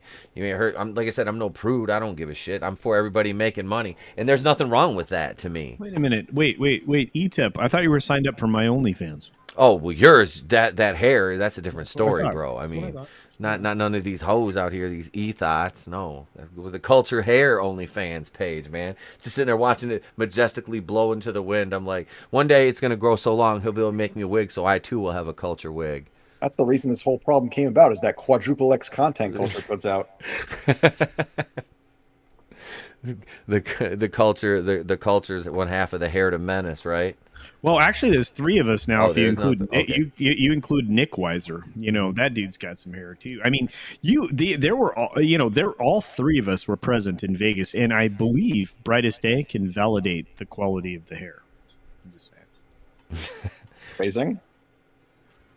He can validate the quality of his hair. Look at Saggy. I may have gently grazed the culture locks once. I would walk up, being a bald person, and so many people just think it's cool to walk up and be like, "Can I touch your head?" And they just rub my head, which I don't care. I'm all right with it. I would walk up and just be like, kind of feel his hair. I have to feel his hair. I'd be like, that is silky smooth. Drunk touched my hair and immediately went on a rampage of winning in Vegas. I'm just saying. Coincidence? See? I would. Wait, what did she say? Whoa, ETHOT, I'm only fans with that. You're not an ETHOT, though. See? So you got nothing to worry about. I'm not talking about you, Ma. And plus, I said I don't care. If people want to do that, cool, do it. I watched Saggy. I was on a stream with Snowdub where Saggy got up and she was shaking that. Hey, send me ETHOT is my only subscriber. Send me that link, Ma. Send me that link. I don't care. DM it to me. See? Supporting independent creators. We keep it real. No shame in it. Look at see, see? We will. The community will support you, girl. Absolutely. Absolutely. Yeah, with both hands. We do. We got to get you back on the panel, though, girl. We do. Shoot me a message. We'll get you back on soon. But yeah, this has been fun. This is usually about the point in the show where it's time to take it home. Unless anybody has anything else they want to throw down on the what if or anything else before we do the outros. Tony, Culture, Zach, anybody, go right ahead. I think as far as the what if goes, I understand that Sagi has issues with the way people are criticizing it. Mhm. My only thought of this is you had a massive stack of material that you could have even remotely referenced, and they're not even bothering. Like, they're not even remote, because what if, and correct me if I'm wrong, was not about changing characters, it was about changing an event in a critical way and exploring that. And they're just not even doing that. And that's what I think a lot of people have a problem with, is you're using it as a platform to change characters and not change events. Yes. What if originally, from the stories, from the books, right, was changing one thing that would change the way things were handled or the way things could have ended or any of that? Any of that. That's what if was about. Not about, all of the crap that they were doing. First of all, you never would have got a what if that had T'Challa being Star-Lord and having those events happen the way they did. That was a billion freaking changes, not one change. And it wasn't even realistic or feasible the way that they handled it. There were a lot of things that broke that completely. The way they changed the Star-Lord character. Their motivation, the father, all of that other stuff. I mean, let's talk about who Star-Lord's father was, right? We already know who T'Challa's father was. Did they change T'Challa's father? No, he still had the same fire. There you go. So what that means is that isn't what happened, because and he got the nickname for how and why and in what way. See, that's the problem. The minute you don't understand the things that you're trying to adapt, you break them, and they make no sense. And the people who understand the world that all of this is wrapped in, you break them out. They're no longer interested in what you're telling anymore. So when people say I'm not interested in Disney Star Wars, that doesn't mean they're not interested in Star Wars. They're not interested in Disney's take because it sucks, right? I'm not interested in modern comic books. Why? Because they are not talking about these characters anymore. They are projecting their own bologna sausage on these characters. So if I were going to say that, and I was only trying to add to what Zach Brightest Day was saying, is that we're not getting a what if. We're getting we want to rewrite all this shit because you guys are cis white males that are full of hate and all that other crap. And that's what I said in my video. That is exactly what I said. I was like, oh, they kill Iron Man off. But don't worry, we got Riri Williams. Hey, they kill Hawkeye off. Hey, don't worry, we got Kate Bishop. Remember her? Oh, hey, they killed Thor off. But don't worry, we got Jane Foster from the least popular fucking run, the Jason Aaron's 2014 run. God. The least popular run. And everybody acts like these motherfuckers blow their load to that and think it's like the best Thor run in the comics. I'm like, huh? Nobody even bought that shit. No, and that's the problem is this is the definition and why we say you huff your own farts if you're in this little clan of humans. And that's all it is. Tiny little clan trying to change the world to agree with them. And you know what? You're not gonna. No. We can spot your garbage a mile away now. You need a new playbook, or you need to realize you're dumb. Those are your two options. I mean, and maybe you're not dumb. Maybe you're just misguided. That's what we used to call people who were completely off base. You're misguided. That's the polite way of saying you need to see somebody. You need to go see a couple of people. Maybe we should put you in a room that's, rubber walls. Yeah. But it's these kinds of things that make people like us go, this isn't the real thing. You are not authentic. You are not original formula Coca-Cola, right? You are not, of quality. You're not Disney anymore. Disney is not Disney anymore. Disney is no longer a family company. No. At least not the way it's been run for the last 15 years. Not even. And it's look, get there, don't get there. It is what it is. And again, I'm deeply tied to Disney. So for me to say that, that's hurtful to me. Anyway, we got to wind down. I apologize. That's all right. Tony, you got anything, bro? Yeah, catch me this Friday on the Clown World Review at 9 o'clock Pacific Standard Time, noon Eastern. Flipped Out's going to be joining me for a earlier live stream than what I normally do. Also, ETEP and I, along with a few others, are putting together a panel. We're going to go month through the Monday Night War and kind of discuss our perspective from the shows and everything going on at the time, and then just looking back at it now. And yeah, go over to the Clown World Review. Give me that subscription. Hit that subscribe button, whatever. And you'll never know when I might pop up. So thank you, everyone. Culture, it was a pleasure. Zach, it was a pleasure. And ETEP, thank you for having me as always. Oh, man, you're always welcome, brother. You know that. You absolutely know that. Let me kick it over to Zach, Brightest Day. Go on, guys. So the rest of this week, I will be on Drew's Supreme Heretics show, Pegasus Actual Podcast, tomorrow night. I will have a retro gaming stream either before or after that, not sure. Friday, I will be on Lorena's lunch table at noon Eastern time, so check out for that. And my main content is going to be ramping up. I started 3 read streams Monday, Wednesday, Saturday, and Saturday I will be reading Kai's book, Space Crime Domino. Just tune in for that. Hell yeah. Thanks for coming on, brother. We appreciate you, man. Thank you. You're welcome. And last but certainly not least, Mr. Culture Casino. All right, let's do it the right way. Uh-oh. Thank you guys for coming tonight. We had a great time. I got a little emphatic at times. Maybe I overexpressed myself. I might have used some improper words here and there. But it's because I'm passionate about everything that we talked about, and I'm amongst friends. And I appreciate each and every one of you who are checking out this stream. Be sure you're subscribed to everybody on this panel. We would not be here without you. And when I say that, I mean it, because it's the damn truth. We've got so many great people out here in our fellowship of human beings. Sometimes we don't agree. That's okay.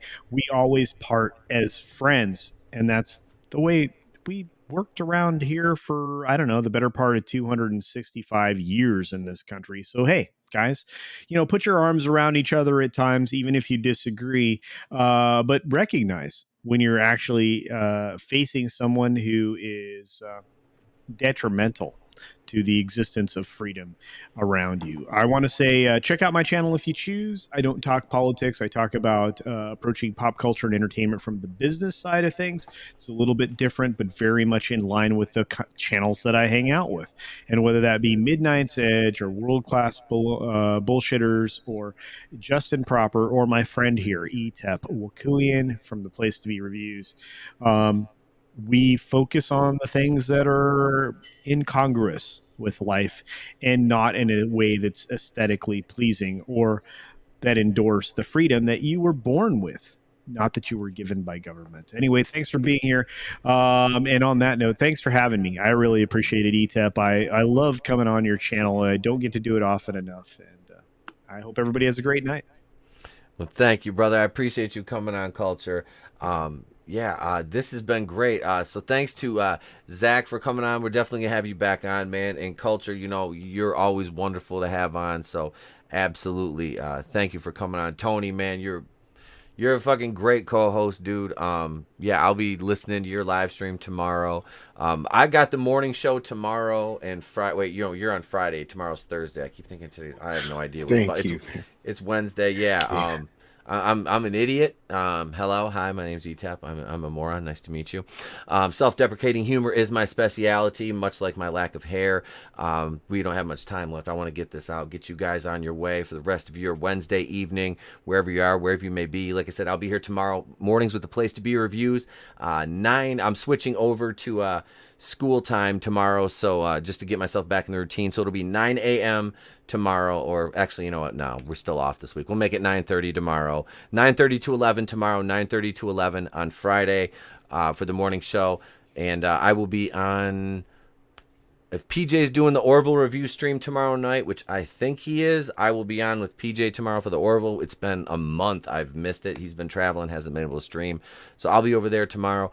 Friday, I might jump on Tony's stream if he wants me to come on after my morning show. Just hang out with him for a little bit longer. Why not? And yeah, after that, I'll probably put out a video or something over the weekend. I've got some reviews I'm working on, and yeah, there's all kinds of fun stuff. Like I said, we're getting close to October, which means horror reviews are back. Expect some footage from Horror Hound in Cincinnati coming up in a couple weeks.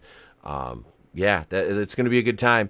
So yeah, if you haven't yet, hit the subscribe button. I'd like to thank. Let me go through the chat here. Maria with T and Telly. Hi, Maria. Thank you. Maria's on the Orville panel with us and stops by the chat to support us.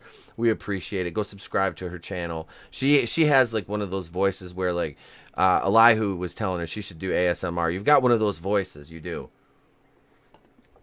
She almost whispers into the mic. It's like it's very soothing. Like she'll be talking on the stream, and I'm like, am I supposed to like sit back and like relax and close my eyes to this? Because it's like you got that voice. It works. Red Gaze, hail to you. He's the assistant regional manager here at the channel. Glinzer, Terminator Joe, hail to you. Nano Reaper, even when he's not here, he's here. Tommy and the Guinea Pig Collective. One of the fellow rogues, Clone Geek. What's up, brother? Parrot Head, Saggy Melons. Thank you for stopping by, girl. Next Wednesday, you're coming here. You're on the panel. You're mine next Wednesday night. Alec Arcane was here. Thank you for stopping in. We do appreciate you all. Like I said, make sure you slap that like button. Subscribe if you're not subscribed to Brightest Days channel. Go over, make sure you subscribe to Culture Casino and especially Clown World Review. Hail Zachariah 315 was in the house. Brutal Morningwood was here. What About? Collector Express. Superfan Adam Shawhan. So thank you all. That's that. Pursuing Paranormal. Macklin made it. I'm trying to roll back here as far as I can in the chat, and I've exhausted all options. So that's it, you guys and gals out there, wherever you are, wherever you may be. Thank you for spending your Wednesday evening here with me and the crew at the Place to Be Reviews. We do appreciate your time because it is an irreplaceable commodity. You chose to spend it here, and we appreciate that. I'm Itepo Kuyin of the Place to Be Reviews. I've been here with all of yous, and remember, if I don't see you, have a great day, a pleasant tomorrow, and I'll catch you on the next one. It is far better to burn out than it is to fade away. Peace. Star-Lord, you toxic white male son of a bitch. Take him home. The real Star-Lord.